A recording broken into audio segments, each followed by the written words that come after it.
ಪುಟಾಣಿಗೆ ಒಂದ್ಸರಿ ಚಪ್ಪಾಳೆ ತಟ್ಟಿ ಸರ್. ಇವರು ರಾಮಣ್ಣ ಚಿಗಿರಿಯವರ ಮುದ್ದಿನ ಮಗಳು ಸಾಕ್ಷಿ ಅಂತ. ಸಾಕ್ಷಿಗೆ ಒಂದ್ಸರಿ ಜೋರಾದ ಚಪ್ಪಾಳೆ ತಟ್ಟಿ ಮುಂದಿನ ಸರಿ ಬಾರಿ ಮಾಡ್ಬೇಕು.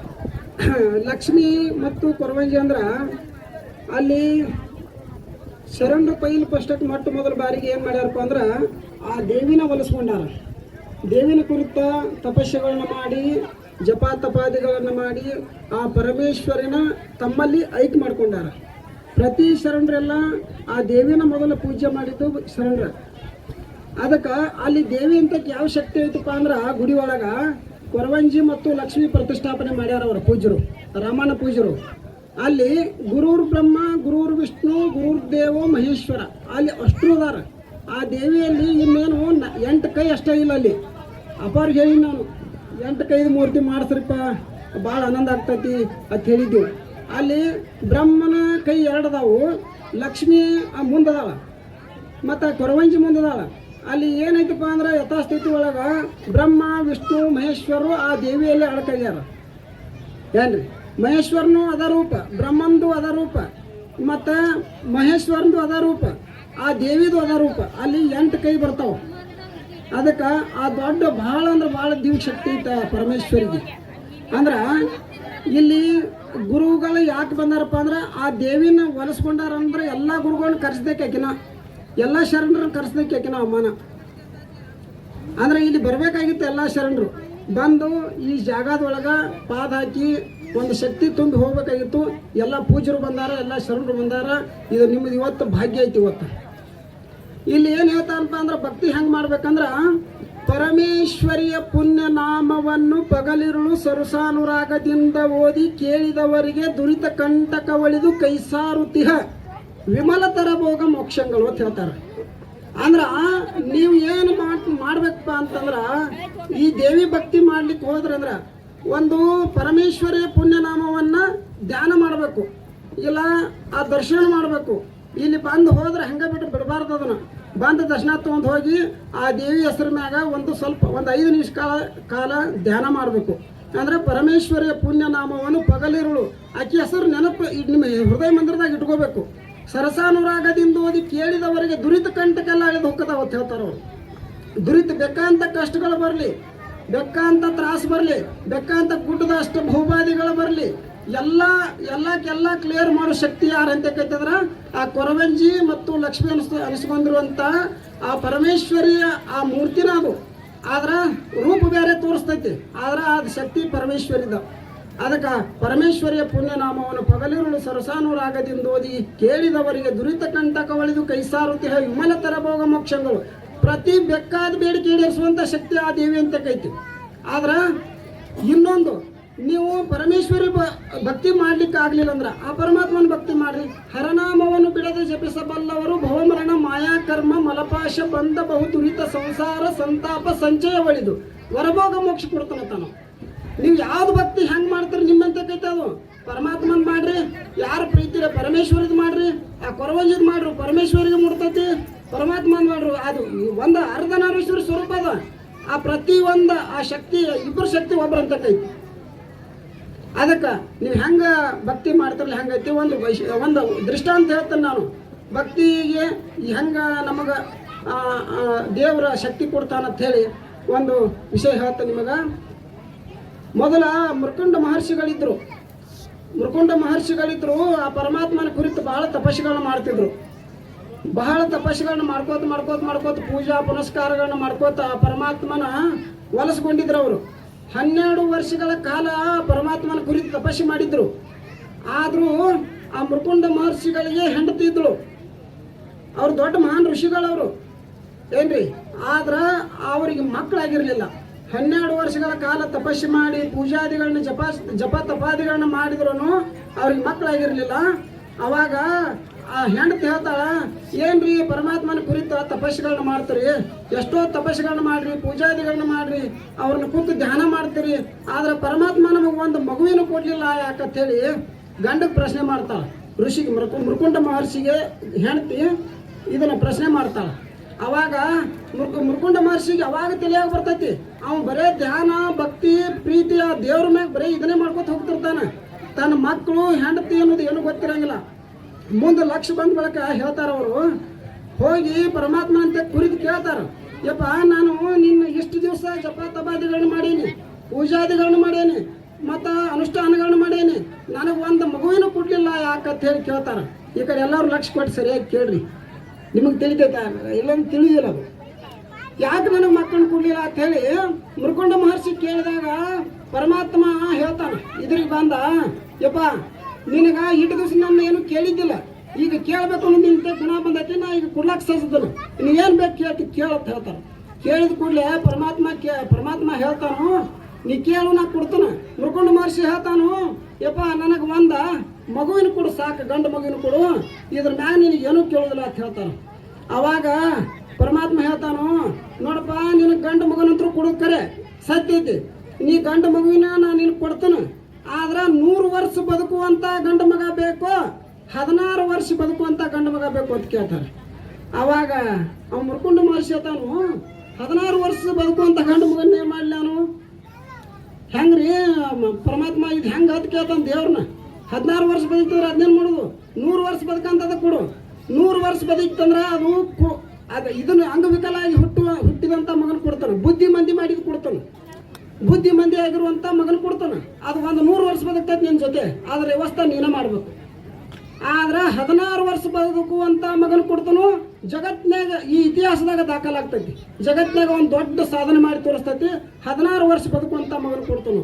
ಅವಾಗ ಯಪ್ಪ 100 ವರ್ಷ ಬದುಕುವಂಥ ಮಗ ನನಗೆ ಬೇಡ, ಅದು ಅಂಗವಿಕಲ್ನ ಮತ್ತು ಬುದ್ಧಿ ಮಂದಿ ಇದು ಕೊಟ್ಟೆ ಅಂದ್ರೆ ಅದು 100 ವರ್ಷ ಆದ್ರೆ ಸೇವೆ ಮಾಡೋದಕ್ಕಿಂತ 16 ವರ್ಷ ಬದುಕಿ ಸಾಯಲಿ ಅದಾವ, ಅದನ್ನೇ ಕೊಡುತ್ತೆ ಪರಮಾತ್ಮಲ್ಲಿ ಕೇಳ್ಕೊತಾರ ಅವ್ರು. ಕೇಳ್ಕೊಂಡ ನಂತರ ಇವ್ರು ಹೇಳ್ತಾರೆ ನೋಡ್ರಿ, ನೋಡಪ್ಪ 16 ವರ್ಷ ಬದುಕದ ಅವಾಗ ಭಕ್ತ ಮಾರ್ಕಂಡೇಯ ಅಂತ ಹೆಸರಿಡು. 16 ವರ್ಷ ಬದುಕ್ತೈತಿ ಮಗ, ಭಕ್ತ ಮಾರ್ಕಂಡೇಯ ಅಂತ ಹೆಸರಿಡು. ಅವ ಭಕ್ತ ಮಾರ್ಕಂಡೇಯ ಅಂದ್ರೆ ಇಡೀ ಜಗತ್ತಿನಾಗ ಇತಿಹಾಸದಾಗ ಒಂದು ಹೆಸರು ಮಾಡ್ತಾನೆ, ಅಂತ ಮಗನ ಕೊಡ್ತಾನು. ಆಯ್ತು ಹೋಗತ್ತಾನ ಅಂಟ್ಲೆ ಮುಂದೆ ಭಕ್ತ ಮಾರ್ಕಂಡೇಯ ಅಂತ ಮಗ ಹುಡ್ತಾನೆ.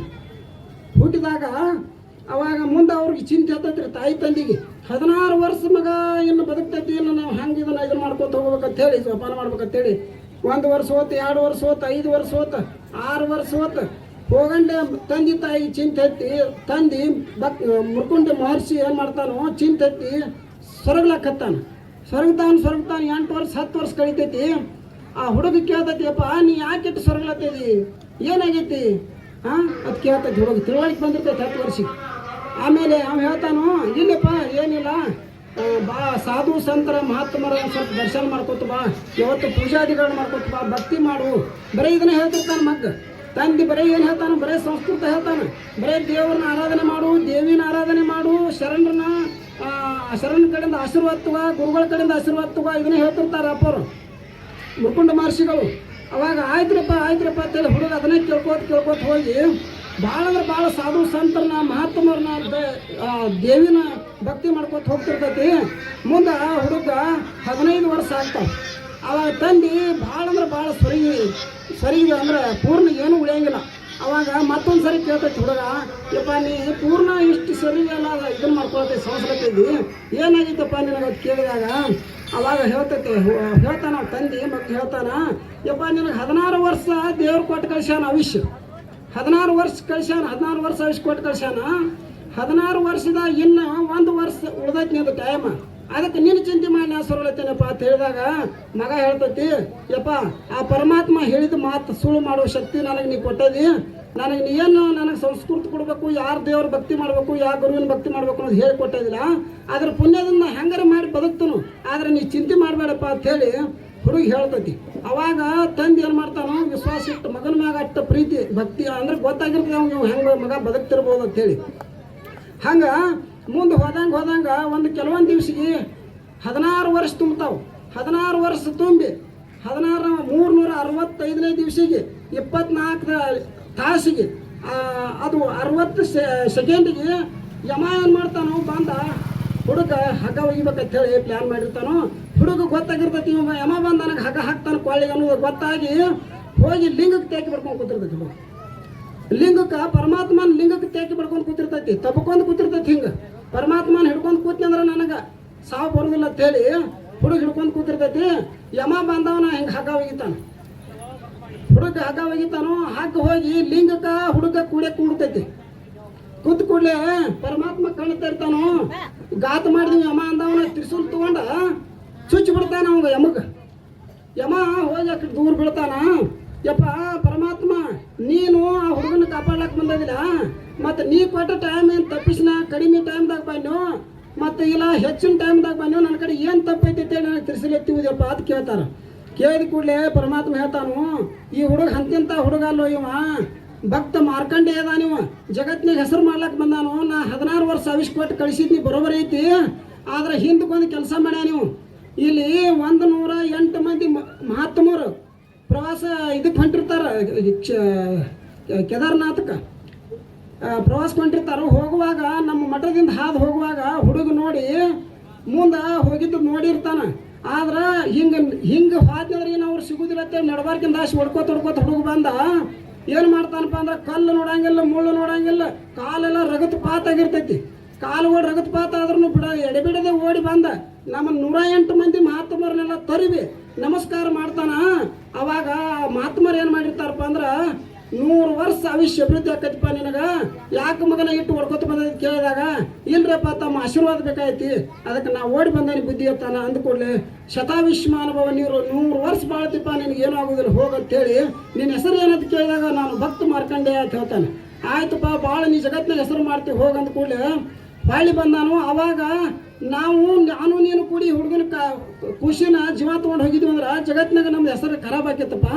ಅದಕ್ಕೆ ಮಹಾತ್ಮರಿಗೆ ನಡ್ಕೊಂಡಂಥ ವ್ಯಕ್ತಿಗೆ, ದೇವರಿಗೆ ನಡ್ಕೊಂಡಂಥ ವ್ಯಕ್ತಿಗೆ, ಭಕ್ತಿ ಮಾಡಿದಂಥವ್ರಿಗೆ ಸಾವು ಬರ್ಲಾರ್ದಾಗ ಮಾನವ ಪರಮಾತ್ಮ ಅದಾನ ಏನ್ರಿ.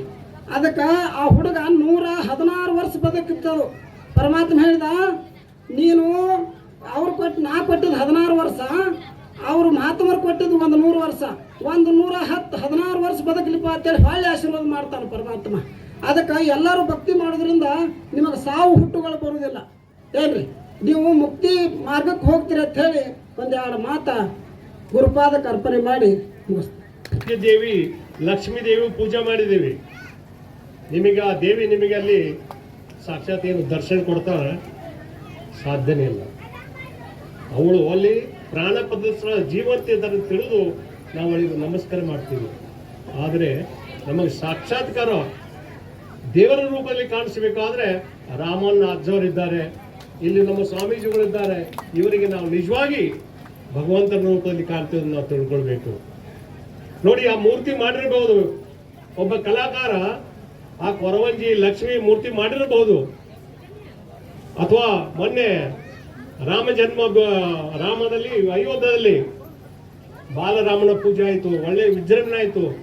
ಆದರೆ ಆ ಮೂರ್ತಿಕಾರ ಎಷ್ಟು ಸುಂದರ ಮೂರ್ತಿ ಮಾಡಿದ್ರು ಸಹ ಅಲ್ಲಿ ಪ್ರಾಣಪ್ರಷ್ಟ ಆದ ನಂತರ ಅದು ಸಾಕ್ಷಾತ್ ಭಗವಂತನ ಒಂದು ರೂಪ ತಾಳಿ.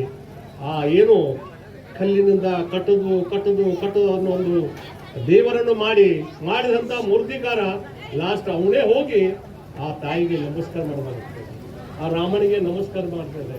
ಹಾಗೆ ಅವನಿಗೆ ಮೂರ್ತಿಕಾರಿಗೊಂದು ಬೆಲೆ ಇರ್ಲಿಕ್ಕಿಲ್ಲ. ಆದರೆ ಅವನ ಕಲಾ ಆ ತಾಯಿಗೆ ಗೊತ್ತು, ಜನರಿಗೆ ಗೊತ್ತು ಅಂತ ಹೇಳಿ ಬಯಸ್ತೀನಿ. ಬಂಧುಗಳೇ, ಇವತ್ತಿನ ಈ ಕೊರವಂಜಿಯ ಮತ್ತು ಮಹಾಲಕ್ಷ್ಮೀ ದೇವಿಯ ಒಂದು ಏನು ಸುಂದರವಾದ ಜಾತ್ರೆ ನಿನ್ನಿಂದ ನಡೆಸಿದ್ರಿ, ಅದು ನಮ್ಮ ರಾಮಣ್ಣ ಅಜ್ಜವರಿಗೆ ಸ್ವಲ್ಪ ಅಂತ ಹೇಳಿ ಬಯಸ್ತೀನಿ. ಯಾಕಂದರೆ ದೇವರು ಎಲ್ಲಿದ್ದಾನಂದರೆ ದೇವರು ನಮ್ಮಲ್ಲಿ ಇದ್ದಾನೆ. ನಾವು ಅವರನ್ನು ನೆನೆಸಬೇಕಾದ್ರೆ, ಅವರನ್ನು ಗುರುತಬೇಕಾದ್ರೆ ನಾವು ಏನಾದರೂ ಒಂದು ಭಕ್ತಿ ಬೇಕಾಗ್ತದೆ. ನಮ್ಮ ಹತ್ರ ಭಕ್ತಿನೇ ಇಲ್ದಿದ್ರೆ ಆ ದೇವರು ನಮಗೆ ಸಿಗಲಿಕ್ಕಿಲ್ಲ, ಯಾರೂ ಸಿಗಲಿಕ್ಕಿಲ್ಲ. ನಿಮ್ಗೊಂದು ಉದಾಹರಣೆ ಹೇಳ್ತೀನಿ. ಒಂದು ಒಳ್ಳೆಯ ಸಾಧಾರಣ ಕುಟುಂಬ ಇತ್ತು. ಒಳ್ಳೆಯ ಅವರು ದೇವರಲ್ಲಿ ಬಹಳ ಭಕ್ತಿ, ಗಂಡ ಹೆಂಡತಿ ಒಳ್ಳೆ ಭಕ್ತಿಯಿಂದ ಇರ್ತಿದ್ರು. ಅವಳಿಗೆ ಒಬ್ಬಳು ಮಗಳಿದ್ರು. ಆ ಮಗಳನ್ನು ಪಾಲನಾ ಪೋಷಣೆ ಮಾಡಿದ ತಂದೆ ತಾಯಿ ಆ ಭಗವಂತನಿಗೆ ಯಾರು ಅಂದರೆ ಪಂಢರಪುರದ ವಿಠೋಬ ಮತ್ತು ರುಕ್ಮಿಣಿಗೆ ಅವರು ಬಹಳ ಒಂದು ಸಣ್ಣಾಗಿನಿಂದ ಒಂದು ಸಣ್ಣ ವಯಸ್ಸಿನಿಂದ ಅವರು ಒಂದು ಒಳ್ಳೆ ಭಕ್ತಿ ಭಾವದಿಂದ ನಡೆದುಕೊಂಡು ಹೋಗ್ತಿದ್ರು. ಆದ್ರೆ ಮಗಳೇ ದೊಡ್ಡವಳಾದ ನಂತರ ಅವಳಿಗೆ ಚಿಂತೆ ಹಚ್ಚಿ ನನ್ನ ಮಗಳನ್ನು ಮದುವೆ ಮಾಡಿ ಕೊಡಬೇಕಂತ ಹೇಳಿದಾಗ ಆ ಭಗವಂತನಲ್ಲಿ ಪ್ರಾರ್ಥನೆ ಮಾಡಿದರು. ಆದರೆ ಮದುವೆ ಆಯಿತು. ಮದುವೆಯಾಗಿ 1 ವರ್ಷದಲ್ಲಿ ತಂದೆ ತಾಯಿ ಅದು ತೀರಿಕೊಂಡು ಹೋದರು. ಅದು ಒಂದು ಗರೀಬ ಮನೆತನದ ಒಂದು ಪರಿಸ್ಥಿತಿ. ಅದೇ ಪ್ರಕಾರ ಅವನು ಗಂಡನ ಮದುವೆ ಮಾಡಿ ಕೊಟ್ಟ ನಂತರ ಗಂಡನು ಸಹ ಯಾವುದೇ ಒಂದು ಕಾರಣದಿಂದ ಅವನು ಸಹ ತೀರ್ಕೊಂಡು ಹೋಗ. ಆ ಹೆಣ್ಮಗಳು ಒಳ್ಳೆಯ ಭಕ್ತಿ ಶ್ರದ್ಧೆ ಭಕ್ತಿ ಇರಬೇಕು. ಭಕ್ತಿ ಇದ್ದರೆ ಭಗವಂತ ನಿಮ್ಮನ್ನು ಕಾಪಾಡಲಿಕ್ಕೆ ಯಾವುದೇ ಒಂದು ರೂಪದಲ್ಲಿ ಬಂದೇ ಬರ್ತಾರೆ. ಯಾಕಂದ್ರೆ ಇಡೀ ವಿಶ್ವದಲ್ಲಿ ಭಗವಂತ ನಮ್ಮನ್ನು ಕಾಪಾಡ್ತಾನೆ. ಅದಕ್ಕೆ ನಾವು ಹೇಳ್ತೀವಿ, ಭಕ್ತರ ದಾಸಿ ಯಾರು ಆಗ್ತಾರೆ, ಆ ಭಗವಂತ ಸ್ವತಃ ಬಂದು ಆ ಭಕ್ತರನ್ನು ಕಾಪಾಡ್ತಾನೆ ಅಂತ ನಾನು ಹೇಳಿಕೆ ಬಯಸ್ತೇನೆ. ಅದೇ ಪ್ರಕಾರ ಇವತ್ತು ಈ ಒಂದು ಗ್ರಾಮದಲ್ಲಿ ಕೊರವಂಜಿ ನೋಡು, ಕೊರವಂಜಿ ತಾಯಿ ಬಂದು ನಮ್ಮ ರಾಮನ ಅಜ್ಜವರ ಆಶೀರ್ವಾದ ಕೃಪೆಯಿಂದ ನಿಮ್ಮೆಲ್ಲರಿಗೂ ಗೊತ್ತಿರ್ಬೋದು ಇಲ್ಲಿ ಏನು ನಡೀತದೆ. ಆ ತಾಯಿ ತಮ್ಮೆಲ್ಲರಿಗೆ ಏನು ಕೊಡ್ತಾಳೆ, ನೀವು ಸಾಕ್ಷಾತ್ ಅದನ್ನು ಪಡೆದುಕೊಳ್ತೀರಿ. ಅಂತ ಒಂದು ಸಂದರ್ಭದಲ್ಲಿ ನಿಜವಾಗಿ ಅವರು ಮಹಾರಾಜರಿಗೆ ನಾನು ಶೆಲ್ಟ್ ಹೊಡಿತೀನಿ ಅಂತ ಹೇಳಿ ಬಯಸ್ತೀನಿ. ಯಾಕೆಂದ್ರೆ ಇದು ಒಂದು ದೇವರಲ್ಲಿ ಶಕ್ತಿ ಬೇಕು. ಅದಕ್ಕೆ ಆ ತಾಯಿ ಆ ಹೆಣ್ಮಗಳು ಏನಾಯ್ತಂದ್ರೆ, ನಾನು ಇನ್ನು ನನ್ನ ಹತ್ರ ಏನಿಲ್ಲ, ನಾನು ಒಂದ್ಸಲ ಪಂಢರಪುರಕ್ಕೆ ಹೋಗ್ಬೇಕಂತ ಅವಳಿಗೆ ದೊಡ್ಡ ಆಸೆ ಆಗಿತ್ತು. ಪಂಢರಪುರಕ್ಕೆ ಹೋಗ್ಬೇಕಾದ್ರೆ ಅವಳಿಗೆ ಬಹಳ ಕಠಿಣ ಪರಿಸ್ಥಿತಿ ಅದು. ಒಂದು ದಿವಸ ಅವಳು ಏನ್ ಮಾಡಿದ್ರು, ಏಕಾದಶಿ ಮುಂಚೆ ಹೋಗ್ಲೇಬೇಕಂತ ತಿಳಿದುಕೊಂಡು 4 ದಿವಸ ಮುಂಚೆ ಅವಳು ನಡೆದುಕೊಂಡು 1-2 ಕಿಲೋ ಗೋಧಿ ಹಿಟ್ಟು ತೆಗೆದುಕೊಂಡು ಅವಳು ಪಂಢರಪುರಕ್ಕೆ ಹೊರಟಿದ್ಳು. ಅವಳ ಹತ್ರ ಹಣ ಇರಲಿಲ್ಲ. ಪಂಢರಪುರ ಹೋಗುವ ಭೀಮಾ ನದಿ ಪಾರ್ ಮಾಡಬೇಕಾದ್ರೆ ನಾವಿನಿಂದ ಅಲ್ಲಿ ಹೊರಗಡೆ ಆಚೆ ಕಡೆ ಹೋಗ್ಬೇಕಾಗಿತ್ತು. ಅಲ್ಲಿ ನದಿಯವರೆಗೆ ಮುಟ್ಟಿದಳು. ಆಗ ನಾವೀಗ ಎಲ್ಲ ಜನರನ್ನು ಕೂತ್ಕೊಂಡು ಆ ನದಿ ಆಚೆ ಕಡೆಗೆ ಪಾರ್ ಮಾಡ್ತಾ ಇದ್ದ. ಆ ಟೈಮಿಗೆ ಆ ತಾಯಿ ಹೋದ್ರು. ಆ ತಾಯಿ ಅವಳಿಗೆ ನಾವಿಗರಿಗೆ ಒಂದು ನಮಸ್ಕಾರ ಮಾಡಿ ರಿಕ್ವೆಸ್ಟ್ ಮಾಡಿ ಕೇಳಿದಳು, ಅಣ್ಣ ನನಗೆ ಪಂಢರಪುರ್ಗೆ ಹೋಗ್ಬೇಕಾಗಿದೆ, ದೇವರ ದರ್ಶನ ತಗೊಳ್ಬೇಕಾಗಿದೆ, ನಾಳೆ ಏಕಾದಶಿ ಇದೆ, ನನ್ನನ್ನು ಅಲ್ಲಿಗೆ ಕಳಿಸಿದ್ರೆ ನಿನಗೆ ಪುಣ್ಯ ಹತ್ತದೆ ಅಂತ ಹೇಳಿದಾಗ ಆ ನಾವಿಕನ ಏನಂದ್ರೆ, ತಾಯಿ ನಿನ್ನ ಹತ್ರ ಹಣ ಇದ್ರೆ ಕೂತ್ಕೊಳ್ಳು, ಇಲ್ಲಿ ನಾವಿಂದ ಇಳಿದು ಅವಳನ್ನು ಧಕ್ಕೆ ಹೊಡೆದು ಬಿಟ್ಟರು. ಅವಳು ಹೇಳಿದ್ರು, ನನ್ನ ಹತ್ರ 1-2 ಕಿಲೋ ಹಿಟ್ಟಿದೆ, ಗೋಧಿ ಹಿಟ್ಟಿದೆ, ಈ ಗೋಧಿ ಹಿಟ್ಟನ್ನು ತೆಗೆದುಕೊಂಡು ನನ್ನನ್ನು ಆಚೆ ಕಡೆ ತಲುಪಿಸ್ಲಿಕ್ಕೆ ಸಾಧ್ಯನಾಗಲಿಲ್ಲ. ಆ ತಾಯಿಯನ್ನು ಬಿಟ್ಟು ಎಲ್ಲರನ್ನು ಕರೆದುಕೊಂಡು ಹೋದ. ಆ ತಾಯಿ ಅಲ್ಲಿ ಅಳಕೋತ್ ಕೂತಾಗ ಮತ್ತೊಬ್ಬ ನಾವಿಕ ಬಂದ. ಆ ಒಬ್ಬ ನಾವಿಕ ಬಂದ. ಅಲ್ಲಿ ಬರ್ತಾನೆ, ತಾಯಿ ನೀನು ಎಲ್ಲಿಗೆ ಹೋಗ್ಬೇಕು ಕೇಳಿದ್ರೆ ಪಂಢರಪುರಕ್ಕೆ ಹೋಗ್ಬೇಕಂತ ಹೇಳಿದಾಗ, ತಾಯಿ ನೀನು ಕೂತ್ಕೊಳ್ಳು, ನಾನು ಪಂಢರಪುರಕ್ಕೆ ನೀನು ಹೋಗಿ ಮುಟ್ಸು ಅಂತ ಹೇಳಿದ್ರು. ಆ ತಾಯಿಗೆ ಇಷ್ಟು ಖುಷಿ ಆಯ್ತು ಅಂದ್ರೆ, ನೀನು ಯಾರಪ್ಪ ಅಂತ ಕೇಳಲಿಕ್ಕೆ ಅವಳಿಗೆ, ಯಾಕಂದ್ರೆ ಅವಳಿಗೆ ವಿಠೋವ ಮತ್ತು ರುಕ್ಮಿಣಿಯ ಒಂದು ಧ್ಯಾನ. ಆ ಧ್ಯಾನದಲ್ಲಿ ಯಾವುದೇ ರೀತಿಯಿಂದ ಅವಳು ಕೂತ್ಕೊಂಡು ಪಂಢರಪುರ ಒಂದು ಮಂದಿರದವರೆಗೆ ಹೋಗಿ ಮುಟ್ಟಿಸಿದ ಆ ನಾವಿಕ. ಆ ತಾಯಿಗೆ ಗೊತ್ತಾಗ್ಲಿಲ್ಲ ಈ ನಾವಿಕ ಯಾರು ಅಂತ. ಅವಳು ನಿಜವಾಗಿ ಸಾಕ್ಷಾತ್ ಪಂಢರಪುರದಿಂದ ವಿಠೋಬ ನಾವಿಕನಾಗಿ ಬಂದು ಆ ತಾಯಿಯನ್ನಲ್ಲಿ ಕಳಿಸ್ಬಿಟ್ಲು. ಯಾಕಂದ್ರೆ ಅವಳ ಭಕ್ತಿ, ಅದೇ ಭಕ್ತಿಯಿಂದ ಇವತ್ತು ನೀವು ಇಲ್ಲಿ ಎಲ್ಲರೂ ನಾವು ಅತಿ ಆನಂದದ ಕೂಡಿದ್ರೆ, ನಮ್ಮ ಮೇಲೆ ಎಷ್ಟು ಬಿಸಿಲಿದೆ, ಬಿಸಿಲು ಗಾಳಿ ಬರ್ತಾ ಇದೆ, ಮಳೆ ಇಲ್ಲ, ಆದರೂ ಸಹ ನಾವು ಭಕ್ತಿಯಿಂದ ಆ ಕೊರವಂಜಿ ತಾಯಿ, ಆ ಲಕ್ಷ್ಮೀ ಮಾತಿ ನಮ್ಮನ್ನು ಇಲ್ಲಿ ಕಳಿಸಿ ಆ ರಾಮಾಚಾರ್ಯ ಕಲಿಸಿದ ಅಂದರೆ ನಾವು ನಿಜವಾಗಿ ನಾವೆಲ್ಲರೂ ಪುಣ್ಯ ಅಂತ ಹೇಳಿ ಬಯಸ್ತೀವಿ. ಅದಕ್ಕೆ ಆ ತಾಯಿ ಆ ದಿವಸ ಏನ್ ಮಾಡಿದ್ರು ಅಂದ್ರೆ, ಕೆಲವೊಂದು ಭಿಕ್ಷುಕರಿಗೆ ಏನಾದರೂ ಒಂದು ಮಾಡಿ ತಿನ್ನಿಸ್ಬೇಕಂತ ಆಸೆ ಆಯಿತು. ಎಷ್ಟೋ ಭಿಕ್ಷುಕರು ಬರ್ತಾರೆ, ಇಲ್ಲ ಮುದುಕಿ ನೋಡಿ ನಿಮ್ನೇನು ಬೇಡ ಅಂತ ಹೋಗ್ತಾರೆ. ಆಗ ಸಾಕ್ಷಾತ್ ಪಾಂಡುರಂಗ ಒಂದು ಭಿಕ್ಷುಕನ ಭಿಕ್ಷದಲ್ಲಿ ಬಂದು ತಾಯಿಗೆ ಹೇಳ್ತಾನೆ, ತಾಯಿ ನನಗೆ ಹಸುವಾಗಿದೆ, ಏನಾದರೂ ತಿನ್ನಿಸ್ತೀಯ ಅಂತ ಕೇಳಿದಾಗ ಅವಳಿಗೊಂದು ದೊಡ್ಡ ಆನಂದ ಆಯಿತು. ಯಾಕಂದ್ರೆ ಏಕಾದಶಿ ದಿವಸ ಯಾವ್ದಾದ್ರು ತಾಯಿಗಳು ಯಾರಾದ್ರೂ ಒಂದು ದಾನ ಧರ್ಮ ಒಂದು ಊಟ ಕೊಟ್ಟರೆ ಅದು ಪುಣ್ಯ ಸಿಗ್ತದೆ ಅಂತ ಆ ತಾಯಿಗೆ ಒಂದು ಆಸೆ ಆಗಿತ್ತು. ಆಗ ವಿಠೋಬ ಅಲ್ಲಿ ಬಂದು ಅಡಿಗೆ ಮಾಡಿ ಎಲ್ಲ ಗೋಧಿ ಹಿಟ್ಟು ಮಾಡಿ ಮಾಡಿ ಅಲ್ಲೇ ಒಂದು ಒಲಿ ಹೂಡಿ ಅವಳು ಬಿಡುವಾಗ ರುಕ್ಮಿಣಿ ಸಹ ಬಂದರು ಭಿಕ್ಷುಕರ ವೇಷದಲ್ಲಿ. ಆಗ ಅಲ್ಲಿ ಯಾರು ಕೂತಿದ್ರು, ಅವರ ಪತಿದೇವರು ಕೂತಿದ್ರು. ಆಗ ಬಂದಾಗ ಆ ತಾಯಿ ಏನಂತಾರೆ, ಅಮ್ಮ ನನಗೂ ಹಸಿವಾಗಿದೆ, ಕೊಡ್ತೆ ಅಂದ ಕೂಡಲೇ ಅವಳಿಗೆ ಖುಷಿಯಾಗಿ ಇಬ್ಬರಿಗೆ ಅತಿ ಆನಂದದಿಂದ ಅಡಿಗೆ ಮಾಡಿ ತಿನ್ನಿಸಿದ್ರು. ಅವಳಿಗೆ ಆನಂದ ಆಯಿತು. ನಾಳೆ ದ್ವಾದಶಿ. ಆಗ ಇಷ್ಟು ಖುಷಿ ಆಯ್ತು ಕೂಡಲೇ ಅಲ್ಲಿ ಎಲ್ಲರೂ ಹೋದ ನಂತರ ಆ ಇಬ್ಬರು ವಿಠೋಬ ಮತ್ತು ರುಕ್ಮಿಣಿ ಆ ತಾಯಿಗೆ ಸಾಕ್ಷಾತ್ ರೂಪವನ್ನು ತೋರಿಸಿ ಅವಳಿಗೆ ಆಶ್ಚರ್ಯ ಕೊಡ್ತಾರೆ. ನೋಡಿ, ಇದೇ ಭಕ್ತಿ. ಆ ಭಕ್ತಿ ನಿಮ್ಮ ಹತ್ರ ಎಲ್ಲರಾದ್ರೂ ಇದ್ದರೆ ಆ ತಾಯಿ ಯಾವ ರೂಪದಲ್ಲಿ ಬಂದು ನಿಮಗೆ ಆಶ್ರಯ ಕೊಡ್ತಾಳೆ, ಅದು ಯಾರಿಗೂ ಹೇಳಲಿಕ್ಕೆ ಸಾಧ್ಯನೇ ಇಲ್ಲ.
ಒಬ್ರು ಬ್ಯಾಕುಡದವ್ರ ಶ್ರೀಮಠಕ್ಕೆ ಏರ್ತಂತ ಅದಕ್ಕೆ ಮಠದ್ದು ಈಗಾಗಲೇ ಒಂದು 20-25 ಕುರಿಗಳದಾವ್ರ ಅಜ್ಜಾರ ಅವರೆಲ್ಲ ಭಕ್ತಿದಿಂದ ಬೇಡ್ಕೊಂಡ್ರಂತ ಬಂದಿಲ್ಲಿ ಅಜ್ಜಾರ ನಾವು ಈ ಹಿಂದೆ ವರ್ಷ ಹೊಂಟಿವಿ ಹಿಂಡಿನಾಗ ವರ್ಷ ಇಡೀ ಏನಪ್ಪಾ ಅದಕ್ಕೆ ನಮ್ಗೆ ರೋಗ ರುಜಿನಗಳು ಯಾವುದೂ ಬರಬಾರ್ದು ನಿನ್ನ ಮಠಕ್ಕೆ ನಮ್ಮದೊಂದು ಟಗರ ಮರಿ ಕೊಡ್ತೀವಿ ಅಂತ ಬೇಡ್ಕೊಂಡು ಹೋಗಿರಂತವ್ರು ಇವ್ರಿಗೆ ಹೇಳಿಲ್ಲ ಅವರು ಹಂಗ ಬೇಡ್ಕೊಂಡು ಹೋಗಿ ಬಿಟ್ಟಾರ ಸರ್ ಅವರೆಲ್ಲ ಆರಾಮ ಹೋಗಿ ಬಂದಾರ ಈಗ 2 ಟಗರ ಮರಿ ತೆಗೆದುಕೊಂಡು ಬಂದಾರ ಮಠಕ್ಕೆ ಕೊಡಾಕ ಚಪ್ಪಾಳೆ ತಟ್ರಿ ಸರ್ ಅವ್ರಿಗೆ ಚಪ್ಪಾಳೆ ತಟ್ರಿ ಒಬ್ಬರು ದೇವಪ್ಪ ಮಾಯಪ್ಪ ನಾಮದೇವ್ಗಳು ಬ್ಯಾಕುಡದವರು ಇನ್ನೊಬ್ರು ಮುತ್ತಪ್ಪ ಬಾಳಪ್ಪ ಗಡಿಗಡಿ ಜೋಡುಗುಳ್ಳಿ ಅವರು ಅವರಿಗೆ ಗೌರವಪೂರ್ವಕವಾದಂಥ ಸನ್ಮಾನವನ್ನು ನಮ್ಮ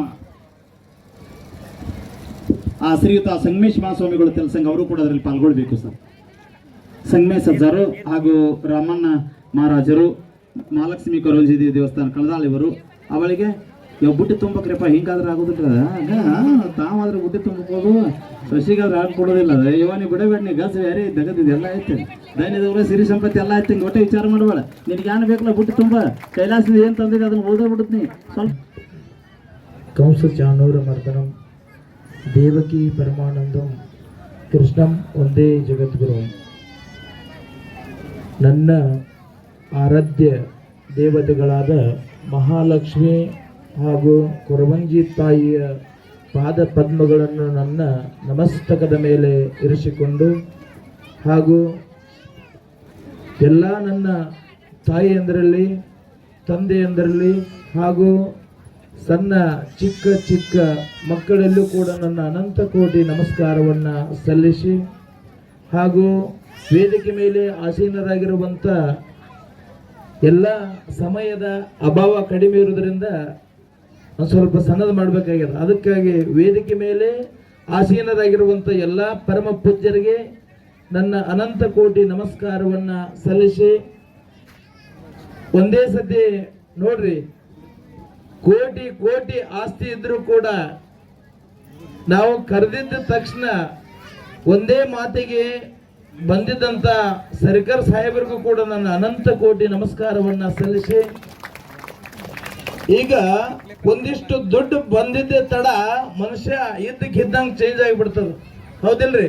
ಇದ್ದಕ್ಕಿದ್ದಂಗ ಮನುಷ್ಯ ಚೇಂಜ್ ಆಗಿಬಿಡ್ತದೆ. ಈಗ ಮುಂದಿನ ಮನುಷ್ಯ ಕಾಣಂಗಿಲ್ಲ, ಇವ ನನ್ನ ಅಣ್ಣ, ಇವ ನನ್ನ ತಮ್ಮ ಅನ್ನೋದು ಮನುಷ್ಯ ಮರ್ತು ಬಿಡ್ತದೆ. ಈಗ ಇಂಥ ದಿನಮಾನದೊಳಗ ಕೋಟಿ ಕೋಟಿ ಆಸ್ತಿ ಇದ್ರು ಕೂಡ ನೋಡ್ರಿ, ಪುನಃ ಮುಂಬೈದಲ್ಲಿ ಆ ಸರ್ಕಾರ ಸಾಹೇಬ್ ನೋಡ್ರಿ, ಎಲ್ಲೆಲ್ಲ ಆಸ್ತಿ ಇದ್ರು ಕೂಡ ನಮ್ಮ ಸುತ್ತಮುತ್ತ ಭಾಗದಲ್ಲಿ ಎಲ್ಲಾ ಕಡೆ ಆತರ ಆಸ್ತಿ ಇದ್ರು ಕೂಡ ಆ ಸಾಹೇಬ್ರು ನೋಡ್ರಿ ಈ ಸತ್ಸಂಗದ ಮ್ಯಾಲ ಎಷ್ಟು ಅಭಿಮಾನ ನೋಡ್ರಿ.